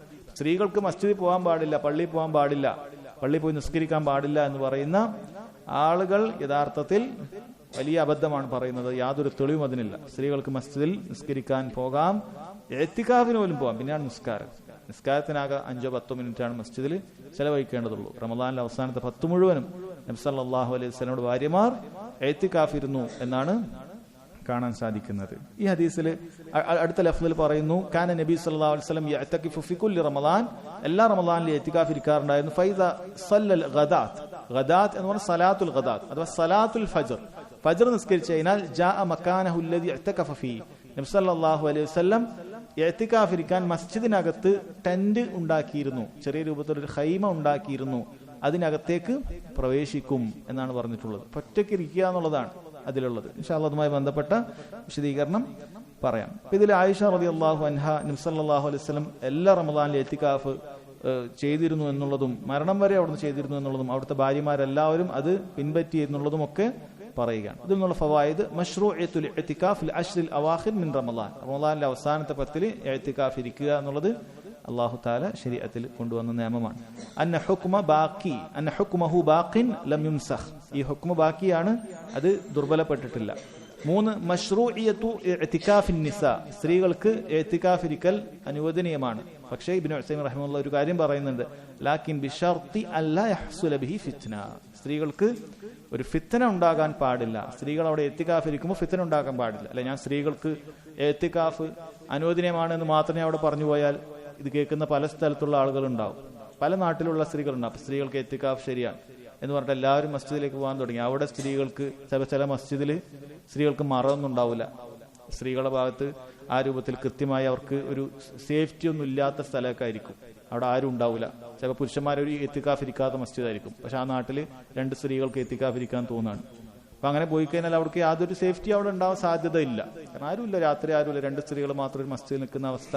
അപ്പൊ അതൊക്കെ പരിഗണിക്കണം. അല്ല, സ്ത്രീകൾക്ക് ഇഅ്തികാഫ് ഉണ്ട് എന്ന് പറയുമ്പോൾ നേരെ പോയി അതിന്റെ മറ്റു കാര്യങ്ങൾ നോക്കാതെ ഒരു ഫിത്ന എന്തെങ്കിലും ഉണ്ടെങ്കിൽ അതൊന്നും പരിഗണിക്കാതെ പോയി ഇഅ്തികാഫ് ഇരിക്കുക എന്നുള്ളതല്ല. അവിടെ ഒരു തരത്തിലുള്ള ഇഅ്തികാഫ് ഇരിക്കാൻ പാടില്ല. പിന്നെ ചില മസ്ജിദുകളിൽ ഉണ്ടാകും, അവിടെ ഉള്ള ആളുകൾക്ക് ഇതുമായി ബന്ധപ്പെട്ട സ്ത്രീകളുമായി ബന്ധപ്പെട്ട വിഷയമൊക്കെ അവരുടെ ഇടയിലേക്ക് പ്രവേശിക്കാൻ പാടില്ല എന്ന കാര്യങ്ങൾ അറിയാത്ത ആളുകളൊക്കെ ഉണ്ടാവും. അങ്ങനെയുള്ള അടുത്തൊക്കെ പോകുന്നത് ശ്രദ്ധിക്കണം. ചിലപ്പോൾ സ്ത്രീകൾക്ക് സപ്ലൈ ചെയ്യാനൊക്കെ പുരുഷന്മാരൊക്കെ വരുന്ന സ്ഥലം ഉണ്ടാവും. വിവരമില്ലാത്ത ആളുകൾ അതൊക്കെ ചെയ്യുന്നത് കാണാൻ സാധിക്കും. സ്ത്രീകൾക്ക് കൊണ്ട് ആ ചോറുണ്ടെന്നൊക്കെ പറഞ്ഞിട്ട് ഒരു അന്യപുരുഷനൊക്കെ ആയിരിക്കും സ്ത്രീകളുടെ ഇടയിലേക്കൊക്കെ കയറി ചെല്ലുക. അല്ല, അതൊക്കെ കൃത്യമായി അറിയുന്ന ദീനിന്റെ നിയമങ്ങളൊക്കെ അറിയുന്ന മസ്ജിദൊക്കെ ഉണ്ടെങ്കിൽ, ആ രൂപത്തിൽ സൗകര്യങ്ങൾ ഉണ്ടെങ്കിൽ സ്ത്രീകൾ ഇഅ്തികാഫിന് പോയാൽ മതി. ചിലരത് നിർബന്ധ ബുദ്ധിയോടാണ് കാണുന്നത്, എങ്ങനെയെങ്കിലും പോയേ പറ്റൂ. ഇനിയിപ്പോൾ ഭർത്താവിന് ഇഷ്ടമല്ലെങ്കിലോ അതിന്, അല്ലെങ്കിൽ വീട്ടിലെ അതേപോലെ ഒരുപാട് ഉത്തരവാദിത്തങ്ങൾ ചുമതലകൾ സ്ത്രീകൾക്കുണ്ടെങ്കിലോ അത് ഭർത്താവ് പറയുന്ന ആൾ കേൾക്കണം.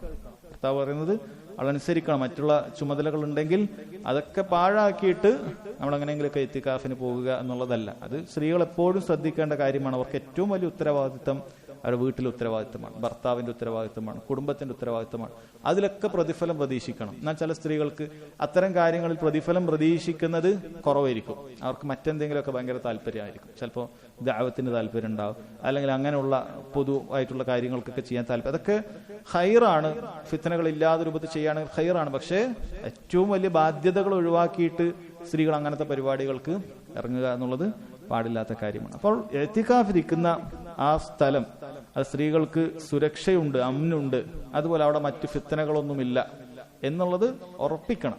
അതിനുശേഷമാണ് നമ്മൾ എന്ത് ചെയ്യേണ്ടത്, ഈ ഒരു സുന്നത്തായ കർമ്മത്തിന് മുന്നേറ്റം. കാരണം ഒരു സുന്നത്തിന് വേണ്ടി ഹറാമുകൾ സംഭവിക്കുന്ന അവസ്ഥ ഒരിക്കലും ഉണ്ടാകാൻ പാടില്ല. അതെപ്പോഴും ശ്രദ്ധിക്കേണ്ട കാര്യമാണ്. ഏതൊരു സുന്നത്ത് നമ്മൾ എടുക്കുന്ന സമയത്തും അതിന് എത്ര പ്രതിഫലമുള്ള സുന്നത്താകട്ടെ, ഒരു ഹറാമ് അവിടെ സംഭവിക്കാൻ സാധ്യതയുണ്ട് എങ്കിൽ അവിടെ മുഖദ്ദമായിട്ട് പിൻപറ്റേണ്ടത് അവിടെ ദർഉൽ മഫാസിദാണ്. അവിടെ ഒരു ഫസാദ് ഇല്ലാതിരിക്കുക എന്നുള്ളതാണ് എപ്പോഴും നമ്മൾ പിൻപറ്റേണ്ടത്. ശരീഅത്തിന്റെ അടിസ്ഥാന നിയമമാണ്. അടുത്ത ഫായിദ, ജവാസു ലർബി ഖിബാഇൻ ലിൽ മുഅ്തഖിഫി ഫിൽ മസ്ജിദ് യഅ്തഖിഫു ഫീ. ഇഅ്തികാഫ് ഇരിക്കുന്ന ഒരാൾക്ക് ഒരു ഖിബാ, ഒരു ഖൈമ പോലത്തെ ഒരു ഇഅ്തികാഫ് ഇരിക്കാനുള്ള ഒരു സംവിധാനം അത് ഉണ്ടാക്കുക എന്നുള്ളത് അനുവദനീയമാണ്. ലാക്കിൻ ബിഷർത്തിൻ അല്ലാ യദീഖ അലൽ മുസല്ലി, നിസ്കരിക്കുന്ന ആൾക്ക് ഒരു ഇടുക്കം ഉണ്ടാക്കുക എന്നുള്ളത് പാടില്ല. ഈ മസ്ജിദിൽ ഇപ്പോൾ ഇവിടെ 1ാമത്തെ സഫ് ഇതാണ്. ഒരാൾ അവിടെ ഒരു ഇത്കാഫിന്റെ ടെന്റ് അടിച്ച് എന്തായിരിക്കും അവസ്ഥ? 1ാമത്തെ സഫിൽ പിന്നെ നിസ്കരിക്കാൻ പറ്റൂല. അപ്പോൾ നിസ്കരിക്കുന്ന ആളുകൾക്ക് ഒരു പ്രയാസം ഉണ്ടാക്കുന്ന രൂപത്തിൽ എന്ത് ചെയ്യാൻ പാടില്ല, അത്തരം ടെന്റ് എടുക്കാൻ പാടില്ല. അപ്പൊ അങ്ങനെയുള്ള മസ്ജിദ് നമുക്ക് അതിന് 1ാമത്തെ നിലയോ അല്ലെങ്കിൽ അങ്ങനെയുള്ള നിലകൾ, വേറെ നിലകൾ ഉണ്ട് എങ്കിൽ, അല്ലെങ്കിൽ വലിയ മസ്ജിദാണ് പുറകിലേക്കുള്ള സ്ഥലമൊക്കെ ഉണ്ട് എങ്കിൽ അത് ഉപയോഗപ്പെടുത്താം. അത് അനുവദനീയമായ കാര്യമാണ്. അതായത് ഒറ്റയ്ക്ക് ഇരിക്കാൻ കൂടുതൽ സഹായിക്കും. ഇഅ്തികാഫിന്റെ പ്രധാനപ്പെട്ട ലക്ഷ്യം അതാണ്, ഒറ്റക്കാകുക, റബ്ബുമായി ഒറ്റക്കാകുക എന്നുള്ളതാണ്. പലപ്പോഴും ആ ലക്ഷ്യം അട്ടിമറിക്കപ്പെടാറുണ്ട്. നേരത്തെ വീട്ടിൽ ഒറ്റക്കൊറ്റക്ക് ഇബാദത്ത് ചെയ്ത ആൾക്കാരായിരിക്കും. ഇഅ്തികാഫിന് വന്നിട്ട് 10 ആളായിട്ട് വർത്താനായിരിക്കും. അത് ഇഅ്തികാഫിന്റെ ലക്ഷ്യത്തെ അട്ടിമറിക്കുന്ന കാര്യമാണ്. ഒരു ഉപകാരം ഉണ്ടാവില്ല. സാധാരണ വീട്ടിലിരുന്നിട്ട് ആദ്യത്തെ 20 ദിവസം അവൻ ചിലപ്പോൾ ഇശാ കഴിഞ്ഞിട്ട് നന്നായി ഖുർആനൊക്കെ ഓതി ദിക്റൊക്കെ ചൊല്ലി സുബഹിക്ക് നേരത്തെ എഴുന്നേറ്റ് വീണ്ടും നിസ്കരിച്ച് ദുആ ഒക്കെ ചെയ്യുന്നുണ്ടാവും. ഇത് നേരെ മാറി ഇവിടെ വന്ന് ഇശാക്ക് ശേഷം ഒരു ഫുഡ് ഭക്ഷണം കഴിച്ച് കുറേ നേരം വർത്താനം പറഞ്ഞു, അങ്ങനെ സമയം കളഞ്ഞു. പിന്നെ കുറച്ചു നേരം ഓതി 2-3 പേജ് ഓതി, പിന്നെയും കൂടെ ഇരുന്ന് വർത്താനം പറഞ്ഞു. പിന്നെ ആ പ്രാവശ്യത്തെ എന്തെങ്കിലും ചർച്ചകളുണ്ട്, ആ ചർച്ചകളൊക്കെ ചെയ്തു.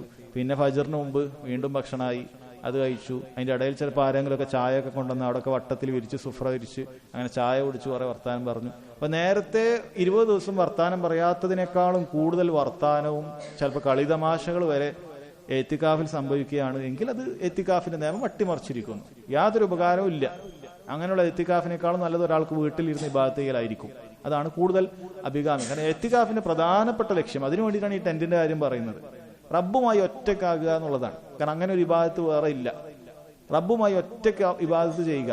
ബാക്കിയുള്ള പല ഇബാദത്തുകളും വർഷം മുഴുവനും ഉണ്ട്. എന്നാൽ റബ്ബുമായി ഒറ്റക്ക് നമ്മുടെ കാര്യങ്ങൾ പറഞ്ഞ് നമുക്ക് അള്ളാഹുവിനോട് നേരിട്ട് ആ രൂപത്തിൽ കരഞ്ഞു പറഞ്ഞ് ചോദിച്ച് അങ്ങനെ കഴിഞ്ഞുകൂടുക എന്നുള്ളതാണ് എത്തിക്കാഫിന്റെ പ്രഥമമായ ലക്ഷ്യം. അതിനെ അട്ടിമറിക്കുന്ന രൂപത്തിൽ എത്തിക്കാഫ് ആകാൻ പാടില്ല. എത്തിക്കാഫ് ഒരു ഇജ്തിമാ ആകാൻ പാടില്ല.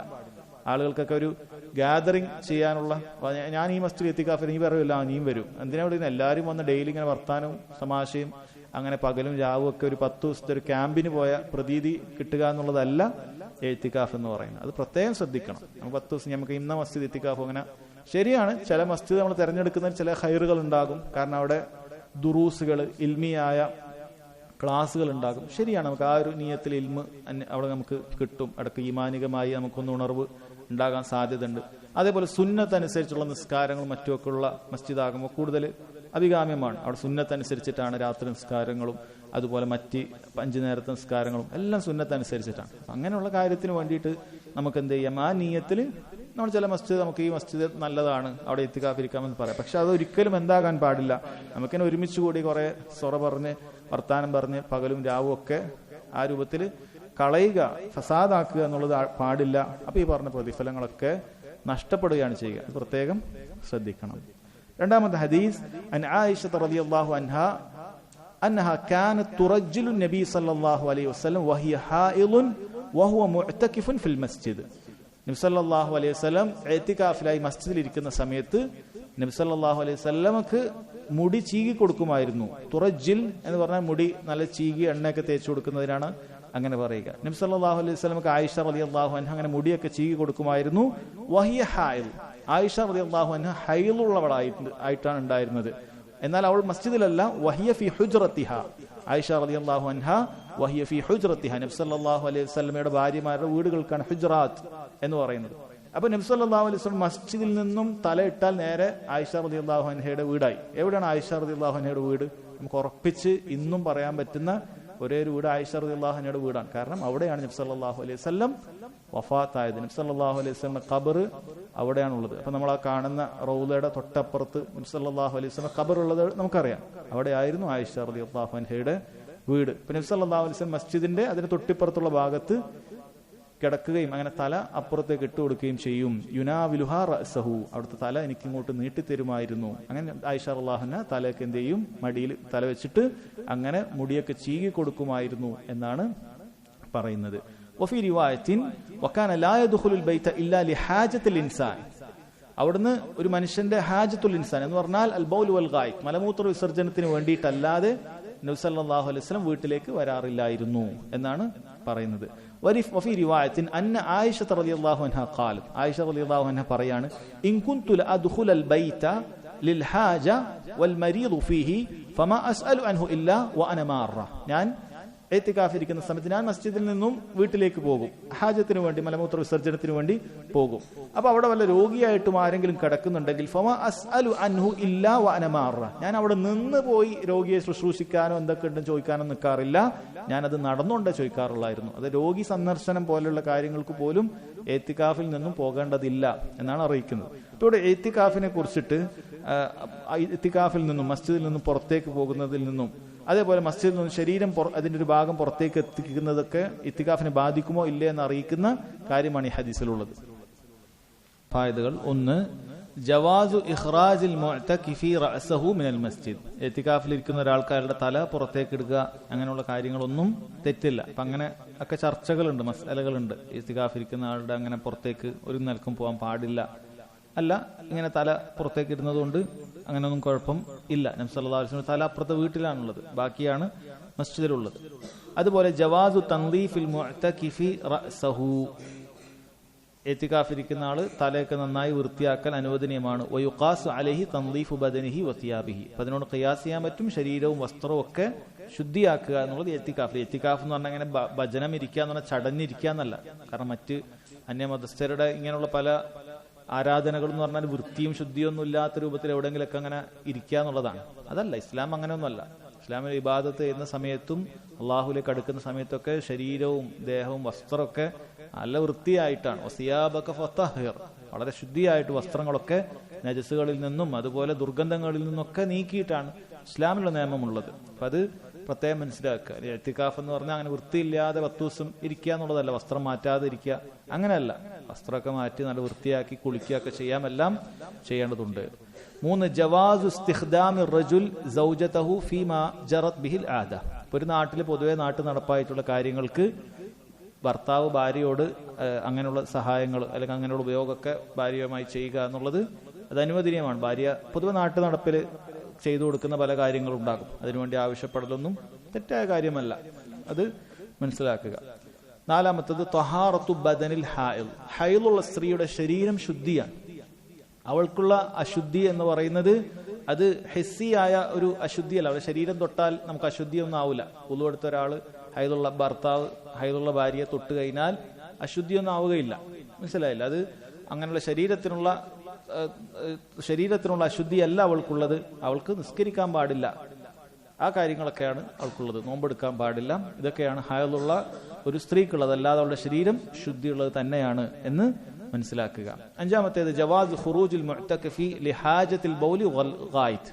മസ്ജിദിൽ നിന്നും ലഭിക്കാത്ത മലമൂത്ര വിസർജനത്തിന് ഒരു മസ്ജിദിൽ ഇല്ല എന്ന് വിചാരിക്കുക. അതിന് സംവിധാനം അവിടെ ഇല്ല, ടോയ്ലറ്റ് സംവിധാനം ഒരു മസ്ജിദിലില്ല എങ്കിൽ അയാളുടെ വീട് ലക്ഷ്യമാക്കി അതിനുവേണ്ടി പോകാം, അനുവദനീയമാണ്. ഇപ്പൊ ഒരാൾക്ക് അതുപോലെ തന്നെ കുളിക്കാനുള്ള സൗകര്യം ഒരു മസ്ജിദിലില്ല എങ്കിൽ എന്ത് ചെയ്യാം, വീട്ടിലേക്ക് അത് ആവശ്യത്തിന് പോയി കുളിച്ച് തിരിച്ചു വരാം. എന്ന് പറഞ്ഞാൽ ഇഅ്തികാഫ് മുറിയുകയില്ല. 10 ദിവസം ഇഅ്തികാഫ് ഇരിക്കുന്ന ഒരാൾ മലമൂത്ര വിസർജനത്തിനോ കുളിക്കാനോ വേണ്ടി വീട്ടിലേക്ക് പോയി തിരിച്ചു വന്നാൽ ഇഅ്തികാഫ് മുറിയുകയില്ല. പക്ഷെ അങ്ങനെ സൗകര്യമുണ്ട് എങ്കിൽ നമ്മളത് ഉപയോഗപ്പെടുത്തുകയാണ് വേണ്ടത്. കാരണം പരമാവധി പുറത്തേക്ക് പോകാതിരിക്കുക എന്നുള്ളതാണ്. 6 മൻഉൽ മുഅ്തകിഫി മിനൽ ഖുറൂജി ലിഇയാദത്തിൽ മരീദ്. രോഗി സന്ദർശനത്തിന് വേണ്ടി ഇഅ്തികാഫിൽ നിന്നും പുറത്തു പോകുക എന്നുള്ളത് പാടില്ല എന്നാണ്. കാരണം എന്താണ്, വീട്ടിൽ പോകുന്ന സമയത്ത് ഖളാഉൽ ഹാജക്ക് മലമൂത്ര വിസർജനത്തിന് വീട്ടിൽ പോകുന്ന സമയത്ത് രോഗി ഉണ്ടായിട്ട് നിന്ന് സംസാരിക്കാറില്ല, നടന്നുകൊണ്ടേ സംസാരിക്കാറില്ല. എന്ന് പറഞ്ഞാൽ അതിനെ ലക്ഷ്യമാക്കിയിട്ടല്ല പോകുന്നത്, അതിനെ ലക്ഷ്യമാക്കാനും പാടില്ല. അപ്പൊ അങ്ങനെയുള്ള മറ്റ് കർമ്മങ്ങൾക്ക് വേണ്ടി ഇഅ്തികാഫിനുള്ള ആളുകൾ എന്ത് ചെയ്യാൻ പാടില്ല, പോകാൻ പാടില്ല. അവർ പൂർണ്ണമായി മസ്ജിദിൽ തന്നെ ഇരിക്കണം. 7 ജവാദു സുആലിൽ മുഅ്തകിഫി അനിൽ മരീദി ഹാല മുറൂറിഹി ബിഹി ഇദാ ഖറജ ലിൽ ഹാജ. ഒരു ആവശ്യത്തിന് വേണ്ടി പുറപ്പെട്ടാൽ അങ്ങനെ നടന്നുകൊണ്ട് എന്ത് ചെയ്യാം, രോഗിയോട് കാര്യങ്ങൾ അന്വേഷിക്കാം, ചോദിക്കാം. ഇത് അനുവദനീയമാണ് എന്നാണ് പറയുന്നത്. അടുത്ത ഹദീസ് അൻ ഉമർ ബിൻ ഖത്താബ് റളിയല്ലാഹു അൻഹു ഖാൽ قلت يا رسول الله إني كنت نذرت في الجاهلية أن أعتكف ليلة وفي رواية يوما في المسجد الحرام قال فأوف بنذرك ولم يذكر بعض الرواة يوما ولا ليلة. ഇവിടെ ഉമർ ബിൻ ഖത്താബ് റളിയല്ലാഹു അൻഹു പറയാണ്, ഞാൻ റസൂലുള്ളാഹിനോട് ചോദിച്ചു, യാ റസൂലല്ലാഹ്, ഞാൻ ജാഹിലിയത്തിൽ ഇരിക്കുന്ന സമയത്ത് ഇന്നി കുന്തു നദർതു ഫിൽ ജാഹിലിയത്തിൽ ഞാനൊരു നേർച്ച നേർന്നിട്ടുണ്ട്. എന്താണ് നേർച്ച നേരുക എന്ന് പറഞ്ഞാൽ? നേർച്ച നേരുക എന്ന് പറഞ്ഞാൽ അല്ലാഹു സുബ്ഹാനഹു വ തആല സുന്നത്താക്കിയ ഒരു കാര്യം ഞാൻ നേർച്ച ചെയ്തു എന്ന് പറഞ്ഞാൽ അത് നിർബന്ധമായി തീരും, പിന്നീട് അത് നോറ്റുകൂട്ടൽ ബാധ്യതയാകും. അതാണ് നേർച്ച എന്ന് പറയുന്നത്. അതിന്റെ ഹുക്കും അത് പണ്ഡിതന്മാർ ധാരാളം ചർച്ച ചെയ്തിട്ടുണ്ട്. അത് സുന്നത്തായ ഒരു കാര്യമേ അല്ല. നേർച്ച സുന്നത്തായ ഒരു കാര്യം ഒരാൾ നേർച്ചയാക്കുക എന്ന് പറയും ദീനിൽ പ്രോത്സാഹിപ്പിച്ച കാര്യമേ അല്ല. പണ്ഡിതന്മാരത് കറാഹത്താണ് എന്നാണ് പറഞ്ഞിട്ടുള്ളത്. വേണ്ടതില്ല. കാരണം അല്ലാഹു തആല നിർബന്ധമാക്കാത്തൊരു കാര്യം നീ ഏറ്റെടുത്ത് ഞാനത് നേർച്ചയാക്കി, അത് പ്രോത്സാഹിപ്പിക്കപ്പെട്ട ഒരു കാര്യമേ അല്ല. അങ്ങനെ ചെയ്യേണ്ടതില്ല. ഞാനൊരു 2 ദിവസം നേർച്ചയാക്കി നോമ്പെടുക്കും, 10 ഭക്ഷണം കൊടുക്കാൻ നേർച്ചയാക്കുക, അത് ചെയ്യേണ്ടതില്ല. നീ കൊടുത്തോളൂ, 10 കൊടുത്തോളൂ, 2 ദിവസം നോമ്പെടുത്തോളൂ. ഇനി ആ സൽക്കർമ്മങ്ങൾ വെച്ചിട്ട് അള്ളാഹിനോട് പ്രാർത്ഥിച്ചോളൂ. അതല്ലാതെ നേർച്ചയാക്കുക അങ്ങനെ ചെയ്യേണ്ടതില്ല. ഇന്നി കുന്തു നദർതു ഫിൽ ജാഹിലിയ. അപ്പൊ ജാഹിലിയത്തുള്ള നേർച്ച അത് അതായത് മുശ്രിക്കായിരിക്കുന്ന സമയത്താണ്. ജാഹിലിയത്തിൽ എന്ന് പറഞ്ഞാൽ മുശ്രിക്കായിരിക്കുന്ന സമയത്താണ്. അപ്പൊ ആ നേർച്ച ശർഈയിൽ അനുവദനീയമായ നേർച്ചയാണെങ്കിൽ അത് വീട്ടൽ അനുവദനീയമാണ്, അത് വീട്ടേണ്ടതുണ്ട് എന്നറിയിക്കുന്നു ഈ ഹദീസ്. ജാഹിലിയത്തിൽ ഉമർ ബിൻ ഖത്താബ് റളിയല്ലാഹു അൻഹു എന്ത് ചെയ്തിട്ടുണ്ട്? നേർച്ചയാക്കിയിട്ടുണ്ട് ഇഅ്തികാഫ്. അപ്പോ മക്കാ മുശ്രിക്കുകളെ കുറിച്ചിട്ട് ഒന്നുകൂടി വെളിച്ചം കിട്ടുന്ന ഒരു ഹദീസാണ് ഇത്. കാരണം ചിലർ മക്കാ മുശ്രിക്കുകളെ കുറിച്ച് പരിചയപ്പെടുത്താറുള്ളത് അവര് നമ്മുടെ നാട്ടിലെ അന്യമതസ്ഥരൊക്കെ പോലെ എന്തോ ആരോ ഇബാദത്ത് ചെയ്ത് ജീവിച്ച എന്തോ ആണ്. എന്തിനാണ് അവര് നമ്മൾക്ക് ശിർക്കൊന്നുമില്ല, നമ്മൾ അതേപോലെ അവരെ പോലെ നമ്മളെ കുറിച്ച് പറയരുത് എന്ന് പറയാൻ വേണ്ടിയിട്ടാണ് മക്കാ മുശ്രിക്കുകളെ വേറെ രൂപത്തിൽ പരിചയപ്പെടുത്തുന്നത്. എന്നാൽ യഥാർത്ഥത്തിൽ മക്കാ മുശ്രിക്കുകൾ എങ്ങനെയുള്ളവരായിരുന്നു എന്ന് പഠിച്ചാൽ നമുക്ക് ഷിർക്കും തൗഹീദും അത് വേർതിരിച്ച് മനസ്സിലാക്കാൻ വളരെ എളുപ്പമാണ്. മക്കാ മുശ്രിക്കുകളുടെ ഈ കയ്യിൽ ഇബ്രാഹിം അലൈഹി സ്വലാത്തു വസ്സലാമയുടെ ഇസ്മായിൽ അലൈഹി സ്വലാത്തു വസ്സലാമയുടെ അവർ പഠിപ്പിച്ച ദീനിന്റെ അള്ളാഹുവിന്റെ ദീനിന്റെ ചില കാര്യങ്ങളൊക്കെ ബാക്കിയുണ്ടായിരുന്നു. അത് പല ഫസാദായ രൂപത്തിലാണ് അവർ ചെയ്തിരുന്നു എന്ന് മാത്രം. അവർക്ക് അവരുടേതായ രൂപത്തിലുള്ള തവാഫ് അവർ ചെയ്തിരുന്നു, പക്ഷേ വസ്ത്രം ഇല്ലാതെയാണ് അവർ ചെയ്തിരുന്നത്. ഹജ്ജ് ചെയ്തിരുന്നു, ഹാജിമാർക്ക് ഭക്ഷണം കൊടുത്ത ആളായിരുന്നു ലാത്ത് എന്ന് പറയുന്ന വ്യക്തി. അതേപോലെ ഈ ഹദീസിൽ ഇഅ്തികാഫ് ഉണ്ടായിരുന്നു എന്ന് മനസ്സിലാക്കാൻ അവർ കാബയെ ആദരിച്ചിരുന്നു, അവർ ആദരിച്ചിരുന്നു, അങ്ങനെ ഇഅ്തികാഫ് ഇരുന്നിരുന്നു. ഇതൊക്കെ അവിടെ ബാക്കിയുണ്ടായിരുന്ന കാര്യമാണ്. പക്ഷെ അവരുടെ ശിർക്ക് അള്ളാഹു അല്ലാത്ത ആളുകളോട് വിളിച്ചു പ്രാർത്ഥിക്കുകയും സഹായം തേടുകയും ഭരമേൽപ്പിക്കുകയൊക്കെ ചെയ്ത ശിർക്കുകളാണ് അവർക്ക് ഉണ്ടായിരുന്നത് എന്ന് മനസ്സിലാക്കാം. അപ്പോൾ എന്താണ് ഉമർ റളിയല്ലാഹു അൻഹു നദർ നടത്തിയത്? ഇന്നി കുന്തു നദർതു ഫിൽ ജാഹിലിയ്യ അൻ അഅ്തകിഫ ലൈലൻ. ചില റിവായത്തിൽ ദിവസം ഉണ്ട്, എന്തായാലും ഒരു രാത്രി ആയാലും ഒരു പകലായാലും ഒരു പൂർണ്ണമായ രാവും പകലും അടങ്ങുന്ന ഒരു യൗമാണെങ്കിലും അത് ഇതിൽ ഉൾപ്പെടുന്നു. ഫിൽ മസ്ജിദിൽ ഹറാം, മസ്ജിദുൽ ഹറാമിൽ എനിക്ക് അങ്ങനെ ഇഅ്തികാഫ് ഇരിക്കണം. നബി സല്ലല്ലാഹു അലൈഹി വസല്ലം പരിശോധിച്ചു ആ പറഞ്ഞ ഇഅ്തികാഫിൽ. കാരണം നേർച്ച വെച്ച കാര്യം ഹറാമായ കാര്യമാണെങ്കിൽ അത് വീട്ടാൻ പാടില്ല. ഒരാൾ എന്തെങ്കിലുമൊക്കെ ഹറാമായി നേർച്ച വെച്ചു, ഞാൻ ഇന്ന് ദർഗയിൽ പോയി ഒരു ആടിനെ അറക്കണം എന്ന് ഞാൻ നേർച്ച വെച്ചു എന്നൊരാൾ പറഞ്ഞു കഴിഞ്ഞാലോ അവിടെ അത് വീട്ടാൻ പറയാൻ പാടില്ല. അത് നിഷിദ്ധമായ കാര്യമാണ് നേർച്ച വെച്ചിട്ടുള്ളത്, ചെയ്യൽ അനുവദനീയമല്ല. ഹലാലായ മുബാഹായ അനുവദനീയമായ കാര്യം മാത്രം നേർച്ച അത് വീട്ടാൻ പാടുള്ളൂ. അപ്പൊ ഇത് മസ്ജിദുൽ ഹറാമിൽ ഇഅ്തികാഫ് ഇരിക്കുക എന്നുള്ളതാണ്. ജാഹിലിയത്തിൽ വെച്ച നേർച്ചയും തെറ്റില്ല. അതുകൊണ്ട് പറഞ്ഞു ഫൗഫി ബിനദ്രിക്, ഞാൻ നേർച്ച വീട്ടിക്കോളൂ, അത് പൂർത്തിയാക്കിക്കോളൂ എന്ന് പറയുകയാണ് ഉണ്ടായിട്ടുള്ളത്. അപ്പൊ ഇത് നേർച്ചയുമായി ബന്ധപ്പെട്ടതല്ല, ഇഅ്തികാഫ് ഉണ്ടായിരുന്നു, മുമ്പേ ഉണ്ടായിരുന്നു എന്നുള്ള കാര്യമൊക്കെ നമുക്ക് മനസ്സിലാക്കാൻ വേണ്ടിയിട്ടാണ് ഇത് പറഞ്ഞിട്ടുള്ളത്. ഇതിൽ നിന്നുള്ള ഫായിദ ഒന്ന് സിഹത്തു നസ്രിൽ ഇബാദ മിനൽ കാഫിർ ഹാല കുഫ്രിഹി. ഒരാൾ കുഫറിലുള്ള കാഫിറായിരിക്കുന്ന സമയത്ത് അയാൾ വല്ല നേർച്ചയും വെച്ചിട്ടുണ്ടെങ്കിൽ അത് അത് ശരിയാണ്. നേരത്തെ പറഞ്ഞതുപോലെ അത് ശരീഅത്തിൽ അനുവദിക്കപ്പെട്ട കാര്യമാണ് എങ്കിൽ. വുജൂബുൽ വഫായി അലൈഹി ബിഹി ഇദാ അസ്ലമ ഇല്ലം യുഫി ബിഹി ഹാല കുഫ്രിഹി. അയാൾ മുസ്ലിം ആയി കഴിഞ്ഞാൽ അത് വീട്ടൽ നിർബന്ധമായി. ഇപ്പൊ ഒരാള് ദരിദ്രർക്ക് 10 സാധുക്കൾക്ക് യതീം മക്കൾക്ക് കാഫിറായ ഒരാള് യതീം മക്കൾക്ക് 10 ആൾക്ക് ഭക്ഷണം കൊടുക്കണമെന്നോ അല്ലെങ്കിൽ അങ്ങനെ എന്തെങ്കിലുമൊക്കെ നേർച്ചയാക്കിയിട്ട് അയാൾ മുസ്ലിം ആയിട്ടില്ല, പക്ഷെ പിന്നീട് മുസ്ലിം ആയാലും അത് ഒരു യതീമായ വ്യക്തിക്ക് കൊടുക്കുന്നത് എന്ത് ചെയ്യാം, അത് അയാൾ ചെയ്യേണ്ടതുണ്ട് എന്നാണ് മനസ്സിലാക്കേണ്ടത്. അടുത്ത ഹദീസ്, ഇത് ഈ ബാബിലെ അവസാനത്തെ ഹദീസാണ്. അൻ സഫിയ്യത്ത് ബിൻ ഹുയയ്യിൻ റളിയല്ലാഹു അൻഹ ഖാലത്ത്. നബി സല്ലല്ലാഹു അലൈഹി വസല്ലമയുടെ ഭാര്യയായ സഫിയ റളിയല്ലാഹു അൻഹ അവരാണ് ഈ ഹദീസ് ഉദ്ധരിക്കുന്നത്. അവർ പറയുന്നു, കാന നബിയു സല്ലല്ലാഹു അലൈഹി വസല്ലം മുഅ്തകിഫൻ. നബി സല്ലല്ലാഹു അലൈഹി വസല്ലം ഒരിക്കൽ മസ്ജിദിൽ ഇഅ്തികാഫ് ഇരിക്കുന്നവരായിട്ടാണുള്ളത്.